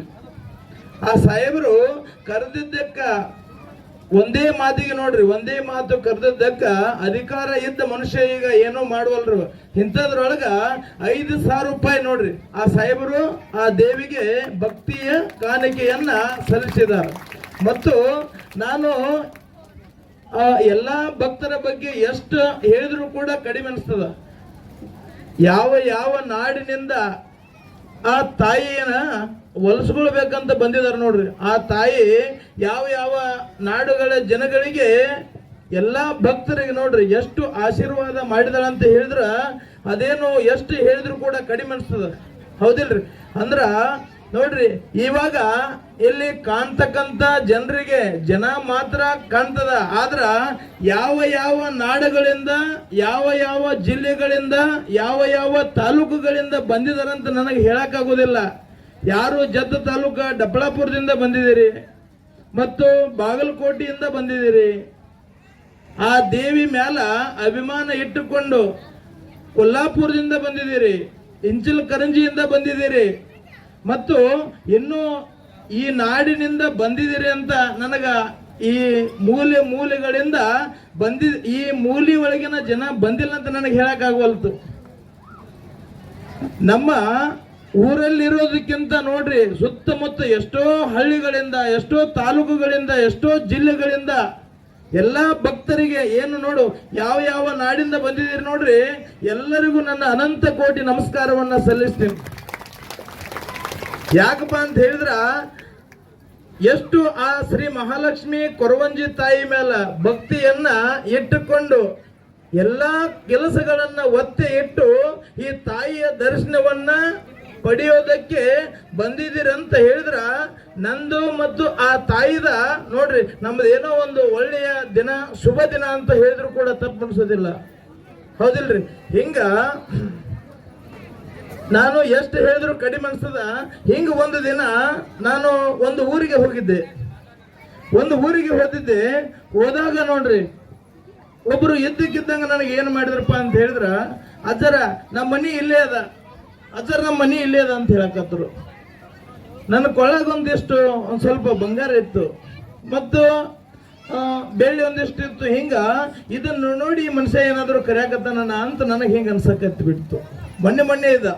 ಹಿಂಗಿದ್ದಾಗ ನಾನೇನ್ ಮಾಡಿದೆ, ಇಲ್ಪ ನಾನಂತೂ ನಿಜವಾಗ್ಲೂ ಯಾವ ಮನೆ ಕಡೆನ ಹೋಗೋದಿಲ್ಲ, ಹೋದ್ರ ವರ್ಷದಾಗ ಒಮ್ಮೆ, ಅದು ಯಾವ ಸಲುವಾಗಿ ಅಲ್ಲ, ಶ್ರೀ ಮಹಾಲಕ್ಷ್ಮಿ ಕೊರವಂಜಿ ತಾಯಿ ಸಲುವಾಗಿ ನಾನು ವರ್ಷದಾಗೊಮ್ಮೆ ಆ ತಾಯಿ ನನಗೇನು ಕಡಿಮೆ ಇಟ್ಟಿಲ್ಲ, ಆದ್ರೂ ಕೂಡ ಆ ತಾಯಿಯ ಸಲುವಾಗಿ ನನ್ನ ಭಕ್ತರ ಮನೆಗೆ ವರ್ಷಕ್ಕೆ ಒಂದು ದಿವಸ, ಅದು ಎಲ್ಲ ತಾಯಿ ಅಂದ್ರೆ ನೋಡ್ರಿ ಎಷ್ಟು ನನ್ನ ಮ್ಯಾಲ ಭಕ್ತಿ ಇಟ್ಟಿದಾರ ನೋಡ್ರಿ. ಅಲ್ಲಿಂದ ಬರೋರಿಂದ ಅವರು ಪಟ್ಟಿಯನ್ನ ಕೊಟ್ಟರು ಕೂಡ, ಪಟ್ಟಿ ಕೊಟ್ಟಿದಾರು. ಆದ್ರ ಅಜರ ನಾವು ಅಲ್ಲೇ ತಂದ ಪಟ್ಟಿ ಮುಟ್ಟಿಸ್ತೀವಿ. ಆದ್ರ ನೀವು ನಮ್ಮ ಮನೆ ಮುಂದೆ ಬಂದ, ನಮ್ಮ ಮನೆ ಒಳಗ ಬರ್ಲಿಲ್ಲ ಅಂದ್ರೂ ನಡೀತದ, ಆದ್ರ ನಮ್ಮ ಮನೆ ಅಂಗಳದಾಗ ನಿತ್ತಾದ್ರು ನೀವು ನಮಗ ಪಾದ ಹಾಕಿ ಪಾದ ಪೂಜೆಯನ್ನ ಮಾಡ್ಕೊಂಡು ಹೋಗ್ಬೇಕ್ರಿ ಅಜ್ಜಾರ. ಯಾಕಪ್ಪ ಅಂತ ಹೇಳಿದ್ರ, ನೀವು ಬರೀ ಪಾದ ಹಾಕಿ ಹೋದ್ರೂ ಕೂಡ ನಮಗ ಬಹಳ ಆನಂದ ಆಗ್ತದ ಅಂತ ಎಷ್ಟೋ ಜನ ಹೇಳ್ತದ. ಆದ್ರೂ ಕೂಡ ನನಗ ಕೆಲವೊಂದು ಜಾಗಗಳಿಗೆ, ಕೆಲವೊಂದು ಮನೆಗಳಿಗೆ ನನಗೆ ಬರಕಾಗಿಲ್ಲ. ಅದಕ್ಕ ಏನಾಗ್ತದಪ್ಪ ಅಂತ ಹೇಳಿದ್ರ, ಈಗಿನ ದಿನಮಾನದೊಳಗ ಏನು ಬಂದದ, ತಂದೆ ತಾಯಿಯರ ಮ್ಯಾಲ ಒಂದ್ ಸ್ವಲ್ಪ ಭಕ್ತಿ ಕಡಿಮೆ ಆಗಕತ್ತದ. ಯಾಕಪ್ಪ ಅಂತ ಹೇಳಿದ್ರ, ಯಾಕೆ ಭಕ್ತಿ ಕಡಿಮೆ ಆಗಕತ್ತದಪ್ಪ ಅಂತ ಹೇಳಿದ್ರ, ಟಿವಿ ಮತ್ತು ಮೊಬೈಲ್ ಮತ್ತು ಕಂಪ್ಯೂಟರ್ ಹಿಂಗ ಇವೆಲ್ಲ ಬರೋದ್ರಿಂದ ಈಗಿನ ದಿನಮಾನದೊಳಗ ತಂದೆ ತಾಯಿಯರ ಮೇಲ ಭಕ್ತಿ ಅನ್ನೋದ ಬಹಳ ಕಡಿಮೆ ಆಗಕತ್ತದ. ಈಗ ಅಜ್ಜರ ನನ್ನ ಮಗ ನನ್ನ ಬಡಿಯಾಕತ್ತಾನ್ರಿ, ನನ್ನ ಮಗಳು ನನ್ನ ಮಾತು ಕೇಳವಾಳು, ಹಿಂಗ ಎಷ್ಟೋ ತಾಯಿಯಂದರು ತಂದೆಯಂದರು ಬಂದು ನನಗೆ ಹೇಳ್ತಾರ. ಅವಾಗ ನನಗೆ ಬಹಳ ಕೆಟ್ಟ ಅನಿಸ್ತದ. ಅದಕ್ಕಾಗಿ ಒಂದೆರಡು ಮಾತುಗಳನ್ನ ನನಗೆ ಹೇಳ್ಬೇಕನ್ಸ್ತದ. ಅದೇ ವಿಷಯಕ್ಕಾಗಿ ನಾನು ಒಂದೆರಡು ಮಾತುಗಳನ್ನ ಹೇಳ್ತೀನಿ. ಏನಾಯ್ತು, ಒಂದು ದಿನ ಏನಾಯ್ತು ನೋಡ್ರಿ ಸರ, ಏನಾಯ್ತಪ್ಪ ಅಂತ ಹೇಳಿದ್ರ, ಒಂದು ಮನೆ ಒಳಗ ತಾಯಿ ಮತ್ತು ತಂದೆ ಒಂದು ಮಗ ಇತ್ತು. ಜೀವನ ಏನೋ ಬಹಳ ಚಂದ ಸಾಗಿತ್ತು. ಅವಾಗ ಗಂಡ ದಿನಾಲು ದುಡಿದು ತಂದು ಕೊಡ್ತಿದ್ದ, ಹೆಂಡತಿ ಮನೆಯೊಳಗೆ ಮಾಡಿ ಹಾಕ್ತಿದ್ದಳು. ದಿನಾಲು ಗಂಡ ದುಡಿದು ತಂದ ಕೊಡ್ತಿದ್ದ ಹೆಂಡತಿ ಕೈ ಒಳಗ, ಅವಾಗ ದುಡಿದು ಆ ಹೆಂಡತಿ ಏನ್ ಮಾಡ್ತಿದ್ದಳು, ಮಾಡಿ ಹಾಕ್ತಿದ್ದಳು. ಹಿಂಗ ಜೀವನ ಬಹಳ ಚಂದ ಸಾಗಿತ್ತು. ಹಿಂಗಿದ್ದಾಗ ಆತ ಇದ್ದಕ್ಕಿದ್ದಂಗ ಗಂಡ ಹಾರ್ಟ್ ಅಟ್ಯಾಕ್ ಆಗಿ ತೀರ್ಕೊಂಡು ಬಿಟ್ಟ. ಹಾರ್ಟ್ ಅಟ್ಯಾಕ್ ತೀರಿದಾಗ ಇನ್ನೇನು ನನ್ನ ಗಂಡನ ತೀರಿ ಹೋಗಿದಾನ, ನಾ ಇದ್ದರೆ ಏನು ಮಾಡಿದ್ರೆ ಅಂದಳು ತಾಯಿ. ನನ್ನ ಗಂಡನ ತೀರಿ ಹೋಗಿದನು, ನಾನರ ಇದ್ದು ಏನು ಮಾಡ್ಲಿ, ನಾನು ಸತ್ತು ಹೋಗಿ ಬಿಡ್ಬೇಕಂತ ತಾಯಿ ನಿರ್ಧಾರ ಮಾಡ್ತಾಳ. ಇನ್ನೇನು ನಾನು ಸಾಯ್ಬೇಕಂತ ತಾಯಿ ಮುಂದಕ್ಕೆ ಹೆಜ್ಜೆ ಇಟ್ಟಿದ್ದೆ ತಡ, ಒಂದು ಸಣ್ಣ ಕೂಸಿತ್ತಲ್ರಿ, ಆ ಸೀರೆಯ ಸೆರಗನ್ನ ಹಿಡಿದು ಹಿಂಗ ಜ್ಯೋತಿ ಬಿದ್ದಿತ್ತು ಕೂಸು. ಆ ಕೂಸೇನು ಸೀರೆ ಸೆರಗನ್ನ ಹಿಡಿದು ಏನು ಜ್ಯೋತಿ ಬಿದ್ದಿತ್ತು ನೋಡು, ಆ ಕೂಸನ್ನ ನೋಡಿದಾಗ ನಾ ಏನು ಸಾಯಬಾರ್ದು ಅನಿಸ್ತು ಆ ತಾಯಿಗೆ. ನಾ ಸಾಯಬಾರ್ದು, ನನ್ನ ಕೂಸಿಗಾಗಿ, ನನ್ನ ಮಗುವಿಗಾದರೂ ನಾ ಬದುಕಬೇಕಂತ ತಾಯಿ ನಿರ್ಧಾರ ಮಾಡಿದಳು. ನನ್ನ ಮಗನನ್ನ ಒಳ್ಳೆಯ ವಿದ್ಯಾವಂತನಾಗಿ ಮಾಡಬೇಕಂತ ವಿಚಾರ ಮಾಡಿದಳು ತಾಯಿ. ತನ್ನ ಮಗನನ್ನ ಒಳ್ಳೆಯ ವಿದ್ಯಾವಂತನಾಗಿ ಮಾಡಬೇಕಂತ ವಿಚಾರ ಮಾಡಿ ಏನು ಮಾಡ್ತಾಳ, ಎಲ್ಲ ದೊಡ್ಡ ಶಾಲೆಗೆ ಹಚ್ಚಿ ತನ್ನ ಮಗನನ್ನ ಒಳ್ಳೆಯ ವಿದ್ಯಾವಂತನಾಗಿ ಮಾಡಿದಳು ತಾಯಿ. ಮಗ ಬೆಳೆದು ದೊಡ್ಡವನಾದ, ಮಗನ ವಿದ್ಯಾ ಅಭ್ಯಾಸ ಮುಗಿದಾಗ ನೋಡ್ರಿ, ಇನ್ನೇನು ನನ್ನ ಮಗನ ವಿದ್ಯಾ ಅಭ್ಯಾಸ ಮುಗೀತು, ಆದ್ರ ನನ್ನ ಮಗನಿಗಾಗಿ ಒಂದು ನೌಕರಿಯನ್ನ ಹಿಡಿಸಬೇಕಲ್ಲ. ತಾಯಿ ವಿಚಾರ ಮಾಡಿದಳು. ವಿಚಾರ ಮಾಡಿ ಏನು ಮಾಡ್ತಾಳೆ, ದೊಡ್ಡ ಸಾಹೇಬರನ್ನ ಕೇಳಿ, ದೊಡ್ಡ ಸಾಹೇಬರ ಕೈಕಾಲನ್ನ ಹಿಡಿದು ತನ್ನ ಮಗನಿಗಾಗಿ ಒಂದು ಒಳ್ಳೆಯ ನೌಕರಿ ಕೂಡ ಹಿಡಿಸಿದಳು ತಾಯಿ. ಮಗ ನೋಡ್ರಿ, ದೊಡ್ಡ ಸಾಹೇಬಾಗಿ ನಿಂತ ಮಗ. ಮಗ ದೊಡ್ಡ ಸಾಹೇಬ ಆದ. ಮಗ ದೊಡ್ಡ ಸಾಹೇಬ ಆದಾಗ ಅವಾಗ ತಾಯಿ ವಿಚಾರ ಮಾಡ್ತಾಳ, ಇಷ್ಟಾದ್ರೂ ನನ್ನ ಮನಸ್ಸಿಗೆ ತೃಪ್ತಿ ಆಗಿಲ್ಲ, ನಾನೇನು ಮಾಡಬೇಕು, ನನ್ನ ಮಗನಿಗೆ ಒಂದು ಒಳ್ಳೆಯ ಚಿನ್ನದಂತ ಹೆಣ್ಣನ್ನ ತೆಗೆದು ಮದುವೆಯನ್ನ ಮಾಡ್ಬೇಕಂತ ವಿಚಾರ ಮಾಡಿದಳು ತಾಯಿ. ಅವಾಗ ಒಳ್ಳೆಯ ಮನೆತನದ ಚಿನ್ನದಂತ ಹೆಣ್ಣನ್ನ ತೆಗೆದು ಮದುವೆಯನ್ನು ಕೂಡ ಮಾಡಿದಳು ತಾಯಿ. ಮದುವೆ ಮುಗೀತು, ಸೊಸಿ ಮನೆಗೆ ಬಂದಳು. ತನ್ನ ಮಗನಿಗಾಗಿ ಒಳ್ಳೆಯ ಮನೆಯನ್ನ ಕಟ್ಟಬೇಕು, ತಾನು ಮುಸುರಿ ತಿಕ್ಕಿದ್ರು ಪರವಾಗಿಲ್ಲ, ನನ್ನ ಮಗ ಚಂದಿರ್ಲಿ ಅಂದಳು ತಾಯಿ. ಅವಾಗ ನೋಡ್ರಿ, ಮಗ ಏನು ನೌಕರಿ ಹಿಡ್ದ, ಮದುವೆ ಆದ, ಸೊಸಿ ಮನೆಗೆ ಬಂದಳು, ಜೀವನ ಏನು ಚಂದ ಸಾಗಿತ್ತು, ಜೀವನ ಚಂದ ಸಾಗಿತ್ತು. ಅವಾಗ ಈ ತಾಯಿದ ವಯಸ್ಸಾಯ್ತು ನೋಡ್ರಿ, ಈ ತಾಯಿದ ವಯಸ್ಸಾಯ್ತು. ತಾಯಿಯ ವಯಸ್ಸಾದಾಗ ನೋಡ್ರಿ, ನಿನ್ನೆ ಮೊನ್ನೆ ಬಂದ ಸೊಸಿ ಏನ್ ಮಾಡ್ತಾಳ, ವಯಸ್ಸಾದಾಗ ಈ ತಾಯಿಯ ಬಾಯಿಂದ ಜೊಲ್ಲು ಸೋರುವುದು ಮತ್ತು ಕೆಮ್ಮಿ ಉಗುಳೋದು ಶುರುವಾಯಿತು. ಅದನ್ನ ನಿನ್ನೆ ಮೊನ್ನೆ ಬಂದ ಸೊಸಿ ನಿಂತ್ಕೊಂಡು ನೋಡ್ತಾಳ, ನೋಡಿ ಹೇಳ್ತಾಳ, ಅಲ್ಲ ಲೇ ಮುದುಕಿ, ನೀನು ಈ ಮನೆ ಬಿಟ್ಟು ಹೋಗು ಅಂದಳು. ಅಂದಾಗ ನನ್ನ ಮಗನಿಗಾಗಿ ನನ್ನ ಜೀವನವನ್ನೇ ತ್ಯಾಗ ಮಾಡಿದೆ, ಅಲ್ಲ ನನ್ನ ಮಗನಿಗಾಗಿ ನನ್ನ ಜೀವನವನ್ನೇ ತ್ಯಾಗ ಮಾಡಿದೆ, ಇಂಥದ್ರೊಳಗ ನನ್ನ ಸೊಸಿ ನೋಡಿಲ್ಲಿ ನನಗೆ ಮನೆ ಬಿಟ್ಟು ಹೋಗನ ಕದ್ದಿದ್ದಾಳಲ್ಲ ಅಂತ ವಿಚಾರ ಮಾಡ್ತಾಳ ತಾಯಿ. ವಿಚಾರ ಮಾಡಿ, ಇನ್ನೇನು ನಂದೇನು ಆಗ್ಯದ ಹೋಗ್ಯದ, ನನ್ನ ಮಗನ ಮೆಟ್ಟಿಗೆ ಹತ್ತಿದಾನು, ನಾನು ಮನೆ ಬಿಟ್ಟು ಹೋಗಿ ಬಿಡ್ಬೇಕಂತ ವಿಚಾರ ಮಾಡಿಬಿಟ್ರು ತಾಯಿ. ಮನೆ ಬಿಟ್ಟು ಹೊಂಟಳು. ಹೋದಳು ಹಿಂಗ ಕಣದಾಳದಂಗ ಹೋದಳು. ಹೋದಾಗ ಆ ತಾಯಿಗೆ ಒಂದು ವಿಚಾರ ಹೊಳೆಯಿತು. ಏನು ವಿಚಾರ ಹೊಳಿತಪ್ಪ ಅಂತ ಹೇಳಿದ್ರ, ಅಲ್ವಾ ನಿನ್ನ ಮಗ ಊರಾಗ ದೊಡ್ಡ ಸಾಹೇಬದನ, ನಿನ್ನ ಮಗ ಊರಾಗ ದೊಡ್ಡ ಸಾಹೇಬದನು, ವಯಸ್ಸಾದ ನಿನ್ನನ್ನ ಆ ನಿನ್ನ ಮಗನಿಗೆ ಚಂದಂಗೆ ನೋಡ್ಕೊಳಕ್ ಆಗುದಿಲ್ಲ ಅಂತ ಊರಾಗಿರೋ ಜನ ಏನಾದರೂ ನನ್ನ ಮಗನಿಗೆ ಕೆಟ್ಟ ಹೆಸರು ಅಂದಾರು ಅಂತ ತಿಳ್ಕೊಂಡು ಆ ತಾಯಿ ಹೊಳ್ಳಿ ಬಂದಳು ಮನೆಗೆ. ಆ ತಾಯಿ ಮನೆ ಕಡೆ ಹೊಳ್ಳಿ ಬಂದಳು. ಹೊಳ್ಳಿ ಬಂದಿದ್ದೆ ತಡ ಬಾಗಲ್ದಾಗ ನಿಂತಿದ್ದಳು ನೋಡ್ರಿ ಸೊಸಿ. ಅಲ್ಲ, ಒಂದು ಸಾಗ್ಯದ ನಾಯಿ ಹಚ್ಚಂದ್ರ ಹೋಗ್ತದ, ಆ ನಾಯಿಗಿರೋ ನಿಯತ್ತು ನಿನಗಿಲ್ಲವಲ್ಲ, ಮತ್ತ್ಯಾಕೆ ಬಂದೆ ಮುದುಕಿ ಅಂದಳು ಸೊಸಿ. ಅಂದಾಗ ಅಲ್ಲ ನಾನೇನು ಹೊಂಟಿದ್ದೆ, ಆ ಮುದುಕಿ ಹೇಳ್ತಾಳೆ ನೋಡ್ರಿ, ನಾನೇನು ಹೊಂಟಿದ್ದೀವ, ಹೋಗುವಾಗ ನನಗೊಂದು ವಿಚಾರ ಹೊಳೆಯಿತು. ಅದೇನು ವಿಚಾರ ಹೊಳಿತಪ್ಪ ಅಂತ ಹೇಳಿದ್ರ, ಅಲ್ವಾ ನಿನ್ನ ಮಗ ಊರಾಗ ದೊಡ್ಡ ಸಾಹೇಬದನ, ವಯಸ್ಸಾದ ನಿನ್ನನ್ನ ಚೆನ್ನಾಗಿ ನೋಡ್ಕೊಳಕ್ ಆಗುದಿಲ್ಲ ನಮಗ ಅಂತ ಊರಾಗ ನನ್ನ ಮಗನಿಗೆ ಏನಾದ್ರು ಕೆಟ್ಟ ಹೆಸರು ಬಂದೀತು ಅಂತ ತಿಳ್ಕೊಂಡು ನಾವು ಹೊಳಿ ಬಂದ್ವಾ ಅಂತ ಹೇಳ್ತಾಳ. ಅದೇನು ವಿಚಾರ ಹೊಳಿತು ಈ ಮುದುಕಿಗೆ ಅಂದೇನ್ ಮಾಡ್ತಾಳ, ಬಳ್ಳ ಮುರ್ಕೊಂತ ಒಳಗೆ ಹೋಗಿಬಿಟ್ಳು ಸೊಸಿ. ಬಳ್ಳ ಮುರ್ಕೊಂತ ಒಳಗೆ ಹೋದಳು. ಒಳಗೆ ಹೋದಾಗ ಸಾಯಂಕಾಲ ನನ್ನ ಗಂಡ ನೌಕರಿ ಮುಗಿಸ್ಕೊಂಡು ಮನೆಗೆ ಬರ್ಲಿ, ಅವಾಗ ಈ ಮುದುಕಿನ ಒಂದು ಗತಿ ಕಾಣ್ಸಕ್ ಬರ್ತೈತೆ ಅಂತ ವಿಚಾರ ಮಾಡಿಬಿಟ್ರು. ಅವಾಗ ಸಾಯಂಕಾಲ ಗಂಡ ನೌಕರಿ ಮುಗಿಸ್ಕೊಂಡು ಮನೆಗೆ ಬಂದ. ನೌಕರಿ ಮುಗಿಸ್ಕೊಂಡು ಮನೆಗೆ ಬಂದಿದ್ದ ತಡ, ರೀ ಏನು ನಾ ಬೇಕು, ನಿಮಗೇನು ನಿಮ್ಮ ಅವು ಬೇಕು ಅಂತ ಕೇಳ್ತಾಳ. ಕೇಳಿದಾಗ ಆತ ಹೇಳ್ತಾನ, ಲೇ ಹುಚ್ಚಿ, ಏನು ಮಾತಾಡಕತ್ತಿದಿ, ನನಗ ಬೆನ್ನಂದ್ರು ನನ್ನ ತಾಯಿನ, ಭುಜ ಅಂದ್ರು ನನ್ನ ತಾಯಿನ, ಏನು ಮಾತಾಡಕತ್ತಿದಿ, ನನ್ನ ಸಣ್ಣ ವಯಸ್ಸಿನೊಳಗ ನನ್ನ ತಂದೆ ತೀರಿ ಹೋದ್ರೂ ಕೂಡ ನನ್ನ ತಾಯಿ ಅಲ್ಲಿ ಇಲ್ಲಿ ಆ ಮನೆ ಈ ಮನೆ ಮುಸುರಿ ತಿಕ್ಕಾಗ ಹೋಗಿ ನನ್ನನ್ನ ಜೋಪಾನ ಮಾಡಿದಾಳ, ಏನು ಮಾತಾಡಕತ್ತಿದಿ ಅಂತಂದ. ಅಂದಾಗ ಬಹಳ ಸಿಟ್ಟು ಬಂದಕ್ಕಿಗೆ, ಏನ್ ಹೇಳ್ತಿ, ಅಲ್ಲ ನೀ ಇರ್ಬೇಕು ಒಂದು, ನೋಡಿಲ್ಲ ನಾ ಬೇಕು ಒಂದು, ನಾ ಬೇಕಂದ್ರ ನಿನ್ನ ತಾಯಿನ ಕಳಿಸು, ಇಲ್ಲಂದ್ರ ನನ್ನ ಇಟ್ಕೋ ಅಂತ ಹೇಳ್ಬಿಟ್ರು. ಅವಾಗ ನಾಳಿ ತಕ್ಕ ನೀ ವಿಚಾರ ಮಾಡಿ ಹೇಳಂದಳು ಹೆಂಡತಿ. ಹೇಳಿದಾಗ ವಿಚಾರ ಮಾಡಿದ, ಹೊತ್ತು ಮುನಿಗಿತು, ಕತ್ತಲಾಯ್ತು. ಹೊತ್ತು ಏರಿದ ಮ್ಯಾಲ ವಿಚಾರ ಮಾಡಿ ಹೇಳಿದ, ನಂದೇನ ಆಗ್ಯದ ಹೋಗ್ಯದ ನೋಡಿಲಿ, ನನ್ನ ತಾಯಿದೇನ ಆಗ್ಯದ ಹೋಗ್ಯದ, ಇನ್ನ ನಾನು ಮತ್ತು ನನ್ನ ಹೆಂಡತಿ ಬಾಳೆ ಬದುಕಬೇಕಾಗ್ಯದ, ನನ್ನ ತಾಯಿದೇನು ವಯಸ್ಸಾಗ್ಯದ, ನನ್ನ ತಾಯಿ ಸತ್ರು ಪರವಾಗಿಲ್ಲ, ನಾನು ಮತ್ತು ನನ್ನ ಹೆಂಡತಿ ಚಂದ ಇರ್ಬೇಕಂತ ವಿಚಾರ ಮಾಡಿಬಿಟ್ಟ. ಅವಾಗ ಆದ್ರಾಯ್ತು, ನನ್ನ ತಾಯಿನ ಒಂದು ಎಲ್ಲರ ಒಂದು ದೊಡ್ಡ ಆರ್ಯಾಣದೊಳಗೆ ಒಯ್ದ ಚೆಂಡು ಹೊಡೆದು ಬಂದ್ಬಿಡ್ತೇನೆ, ಏನ್ ತಲೆ ಕೆಡಿಸಬೇಡ ಅಂದ ಹೆಂಡತಿಗೆ. ಅವಾಗ ಮತ್ತು ಸಾಯಂಕಾಲ ಆಯ್ತು.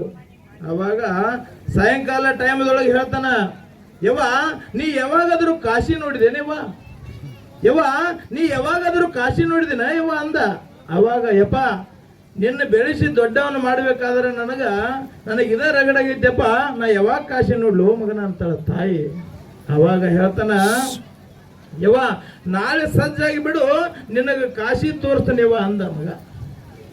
ನಾಳೆ ಸಜ್ಜಾಗ್ಯವ ನಿನಗೆ ಕಾಶಿಯನ್ನ ತೋರಿಸ್ತೀನಿ ಅಂತ ಹೇಳ್ತಾನ ಮಗ.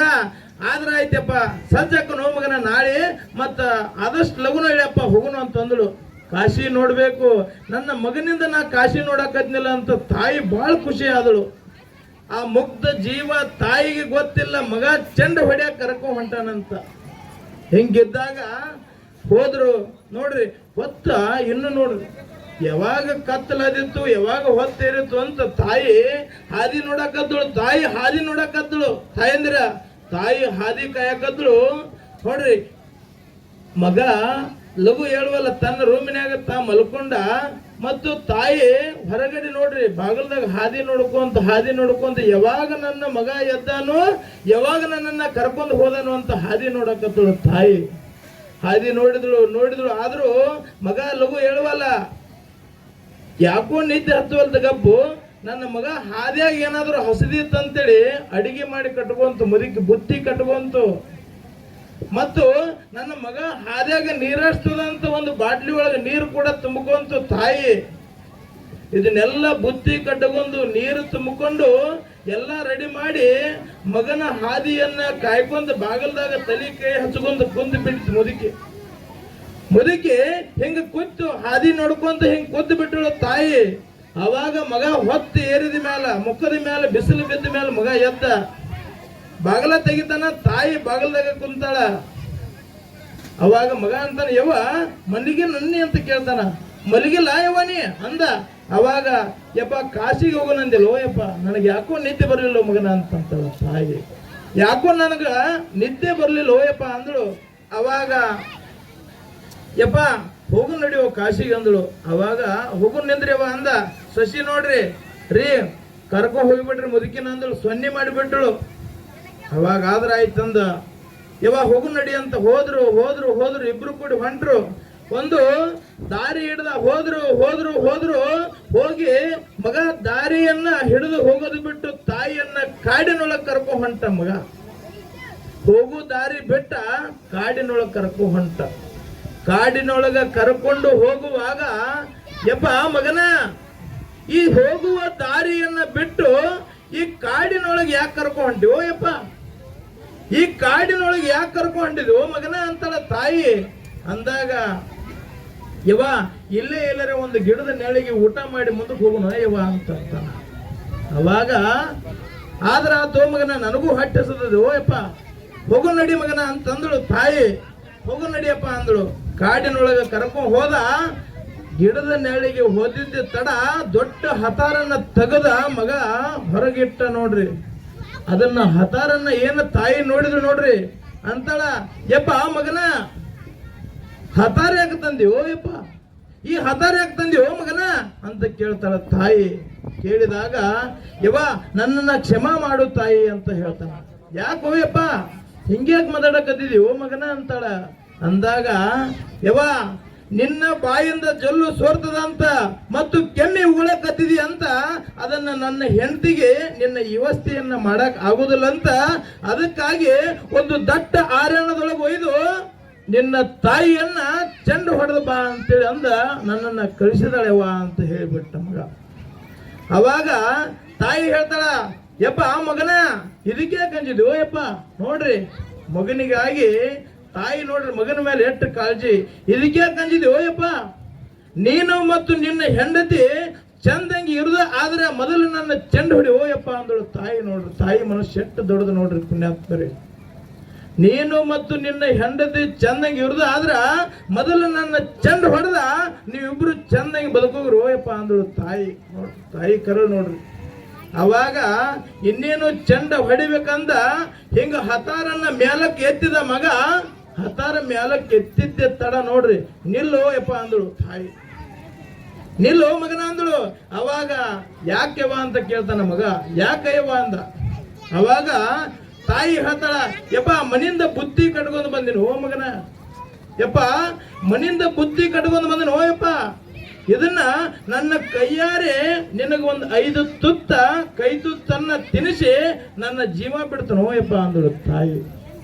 ಅವಾಗ ಆದ್ರ ಆತವ ಅಂದ, ಮಗನನ್ನ ಒಂದು ಗಿಡದ ನೆಳಿ ಕುಣಿಸಿ ಹೊಟ್ಟಿ ತುಂಬ ಕೈ ತುತ್ತನ್ನ ಉಣಿಸಿ, ನೋಡಿಲಿ ಕೈ ತುತ್ತನ್ನ ಉಣಿಸಿದಳು. ಉಣಿಸಿದ ಮ್ಯಾಲ ಯಪ್ಪ ನೋಡು, ನಂದೇನು 80 ವರ್ಷದ ಹಣ್ಣಾದ ತೊಗಲದ ನೋ ಮಗನ, ಇದು ನಾ ಇದ್ದರೆ ಏನು ಮಾಡಕ್ಕಿದ್ದೀನಿ, ಮೊದಲು ನನ್ನ ಚೆಂಡು ಹೊಡಿ, ನೀವಿಬ್ರು ಚೆನ್ನಾಗಿ ಬದುಕೋಬೇಕ್ರಿ ಯಪ್ಪ ಅಂದಳು ತಾಯಿ. ಅಂದಾಗ ಆದ್ರೆ ಆಯ್ತಂದ, ಇನ್ನೇನು ಹತಾರನ್ನ ಮ್ಯಾಲಕ್ಕೆ ಎದ್ದು ತನ್ನ ತಾಯಿಯನ್ನ ಕಡಿಬೇಕಂತೇಳಿ ಮಗ ಮತ್ತೆ ನಿಲ್ಲೋ ಯಪ್ಪ ಅಂದಳು ತಾಯಿ. ಯಾಕೆವ ಅಂತಾನ, ಯಾಕೆವ ಅಂದಾಗ ಹೇಳ್ತಾನೆ ನೋಡ್ಲಿ, ಯಪ್ಪ ನನ್ನ ಕೊಳ್ಳಾಗ ಬಂಗಾರ ಒಂದು 2 ತೊಲಿಯ ಬೋರ್ಮಾಳದನೋ ಮಗನ, ಇದು ನಾ ಏನು ಇದ್ದರೆ ಏನು ಮಾಡಕಿದ್ದೀನಿ, ಇದನ್ನ ಇಟ್ಕೊಂಡ್ರೆ ನಾ ಏನು ಮಾಡಕಿದ್ದೀನಿ, ಹೋಯಪ್ಪ 2 ತೊಲಿ ಬಂಗಾರದ ಬೋರ್ಮಾಳದ, ಇದನ್ನ ಒಯ್ದ ನಿನ್ನ ಹೆಂಡತಿ ಕೊಳ್ಳಾಗ ಹಾಕುವಯಪ್ಪ ಅಂತ ನೋಡ್ರಿ ತಾಯಿ. ಆದ್ರ ಆ ತಂದ ಇದನ್ನ ಬಂಗಾರದ ಬೋರ್ಮಾಳೆಯನ್ನ ಕೊಟ್ಟಿದ್ದೆ ತಡ ಅವನಿಗೆ ಕೆಟ್ಟ ಅನ್ಸಕ್ಕಿತ್ತು. ಇಂಥ ನನ್ನ ತಾಯಿಯನ್ನ ಕಡಿಯಾಕ ಹೊಂಟಿದನಲ್ಲ, ನಾ ಎಂತ ಪಾಪಿ ಇದನ್ನಂತ ವಿಚಾರ ಮಾಡಿ ಏನ್ ಮಾಡ್ತಾನ, ಬಹಳ ಕೆಟ್ಟ ಅನ್ಸಕ್ಕಾಯ್ತು. ಯವ್ವ ನಾ ಅಂತೂ ನಿನ್ನ ಹಿಡಿದಿಲ್ಲವ, ನಾನು ನಿನ್ನ ಇಲ್ಲೇ ಬಿಟ್ಟು ಹೋಗ. ನಂದು ಮಗ ಏನ್ ಮಾಡ್ತಾನ, ಕಣ್ಣೀರು ಹಾಕುವಂತ ಮಗ ಇಲ್ಲೇ ಎಲ್ಲಾರ ನೀ ಬದುಕೋಗ್ಯವ ಅಂದ. ತಾಯಿಯನ್ನ ಕಾಡಿನೊಳಗೆ ಬಿಟ್ಟು ಮಗ ಮನೆ ಕಡೆ ಹೊಂಟ. ಯಪ್ಪ ನಿಲ್ಲೋ ಮಗನ ಅಂದಳು. ನಿಲ್ಲಂದಾಗ ಮಗ ಮತ್ತೆ ತಿರುಗಿ ನಿತ್ತ. ಯಾಕೆವ ಅಂತಾನ, ಯಪ್ಪ ನನಗೊಂದು ಮಾತು ಕೊಡು ಮಗನ ಅಂದಳು ತಾಯಿ. ನನಗೊಂದು ಮಾತು ಕೊಡು ಯಪ್ಪ. ಏನು ಮಾತು ಕೊಡ್ಲಿ ಹೇಳಿವ, ಕೊಡ್ತಾನಂದ ಮಗ. ಅಂದಾಗ ಮಾತು ಕೊಡ್ತಾನ ನೋಡ್ರಿ. ಮಾತು ಹೆಂಗ ಕೊಡ್ತಾ, ಯಪ್ಪ ಯಾವುದೇ ನೀನು ಮತ್ತು ನಿನ್ನ ಹೆಂಡತಿ ಯಾವುದೋ ಒಂದು ವಿಷಯದೊಳಗ ಯಾವುದೋ ಒಂದು ನ್ಯಾಯ ಬಂದಾಗ ನಿನ್ನ ಸಲುವಾಗಿನ ನನ್ನ ತಾಯಿಯನ್ನ ಆರ್ಯನದೊಳಗೆ ಬಿಟ್ಟು ಬಂದನೆ ಅಂತ ನಿನ್ನ ಹೆಂಡತಿಯನ್ನ ಹೊಡಿದಲ್ಲ ಯಾವಾಗೂ ಅಂತೇಳಿ ನನಗೆ ಮಾತು ಕೊಡೋ ಯಪ್ಪ ಅಂತ ನೋಡ್ರಿ. ತಾಯಿ ಮನಸ್ಸು ನೋಡ್ರಿ, ತಾಯಿ ಮನಸ್ಸು. ನನಗೆ ಮಾತು ಕೊಡೋ ಯಪ್ಪ ಅಂದ್ರು. ಅಂದಾಗ ಆತ್ಯವ ಅಂದ್ ಮಾತು ಕೊಟ್ಟ ಮಗ ಕಣ್ಣೀರು ಹಾಕುವಂತ ಮನೆಗೆ ಹೋದ. ಮಗ ಮನೆಗೆ ಹೋದಿದ್ದೆ ತಡ ನೋಡ್ರಿ. ಈಗ ಬಂದ್ರೇನ್ರಿ ನನ್ನ ರಾಯರ, ಹೆಂಡತಿ ಅಂತಾಳ, ಈಗ ಬಂದ್ರಿ ನನ್ನ ರಾಯರ. ಅಲ್ಲ, ನಿನ್ನ ತಾಯಿಯನ್ನ ಕೊಲ್ಲುವಾಗ ನನಗೇನಾದ್ರೂ ಅಂದಿರ್ಬೇಕಲ್ಲ, ನನಗೇನಾದ್ರೂ ಆಡಿರ್ಬೇಕಲ್ಲ ಅಂತ ಹಾಡಿ ಕೇಳಕತ್ತಳು ಹೆಂಡತಿ. ಅವಾಗ ಹೇಳ್ತಾನ ಮಗ, ನಮ್ಮವ್ವ ನಿನಗೇನು ಅಂದಿಲ್ಲ, ನಮ್ಮವ್ವ ನಿನಗೇನು ಆಡಿಲ್ಲ. ನೋಡಿಲಿ 2 ತೊಲಿಯ ಬಂಗಾರದ ಬೋರ್ಮಳನ್ನ ಕೊಟ್ಟಾಳ, ಇದನ್ನ ತಗೋ, ಇದನ್ನ ಹಾಕೊಂಡು ನೀ ಚಂದಿರೋಗ ಅಂತ ಹೇಳ್ತಾನ ಮಗ. ಕಣ್ಣೀರು ಹಾಕುವಂತ ಯಾವಾಗ 2 ತೊಲಿಯ ಬಂಗಾರದ ಬೋರ್ಮಳೆಯನ್ನ ಕೊಟ್ಟು ನೋಡು, ಅವಾಗ ಆ ಹೆಣ್ಮಗಳು ಮನಸ್ಸು ಬದಲಾಗಿ ಬಿಡ್ತು ಸೊಸಿದು. ಇಂಥ ಮನಸ್ಸು ನೋಡು, ಎಂಥ ಮನಸ್ಸದ, ಇಂಥ ತಾಯಿಯನ್ನ ನಾ ಕಡಿಯಾಕ ಕಳಿಸಿದಲ್ಲ, ನಾ ಎಂಥ ಪಾಪಿ ಇದ್ದೇನೆ ಅಂತ ವಿಚಾರ ಮಾಡ್ತಾಳ ಸೊಸಿ. ಅವಾಗ ಅಂತ ತಾಯಿಯನ್ನ ನಾ ಕಡಿಯಾಕ ಕಳಿಸಿದನಲ್ಲ, ನಾ ಎಂಥ ಪಾಪಿ ಇದ್ದೇನೆ ಅಂತ ತಿಳ್ಕೊಂಡು ಆ ತಾಯಿ ಏನ್ ಮಾಡ್ತಾಳ, ಆ ಹೆಣ್ಮಗಳು ಎಲ್ಲಿ ಕಡದ ಬಂದಿರೇನ್ರಿ ನಿಮ್ಮವ್ವನ ಅಂತ ಕೇಳಿದಳು ಸೊಸಿ.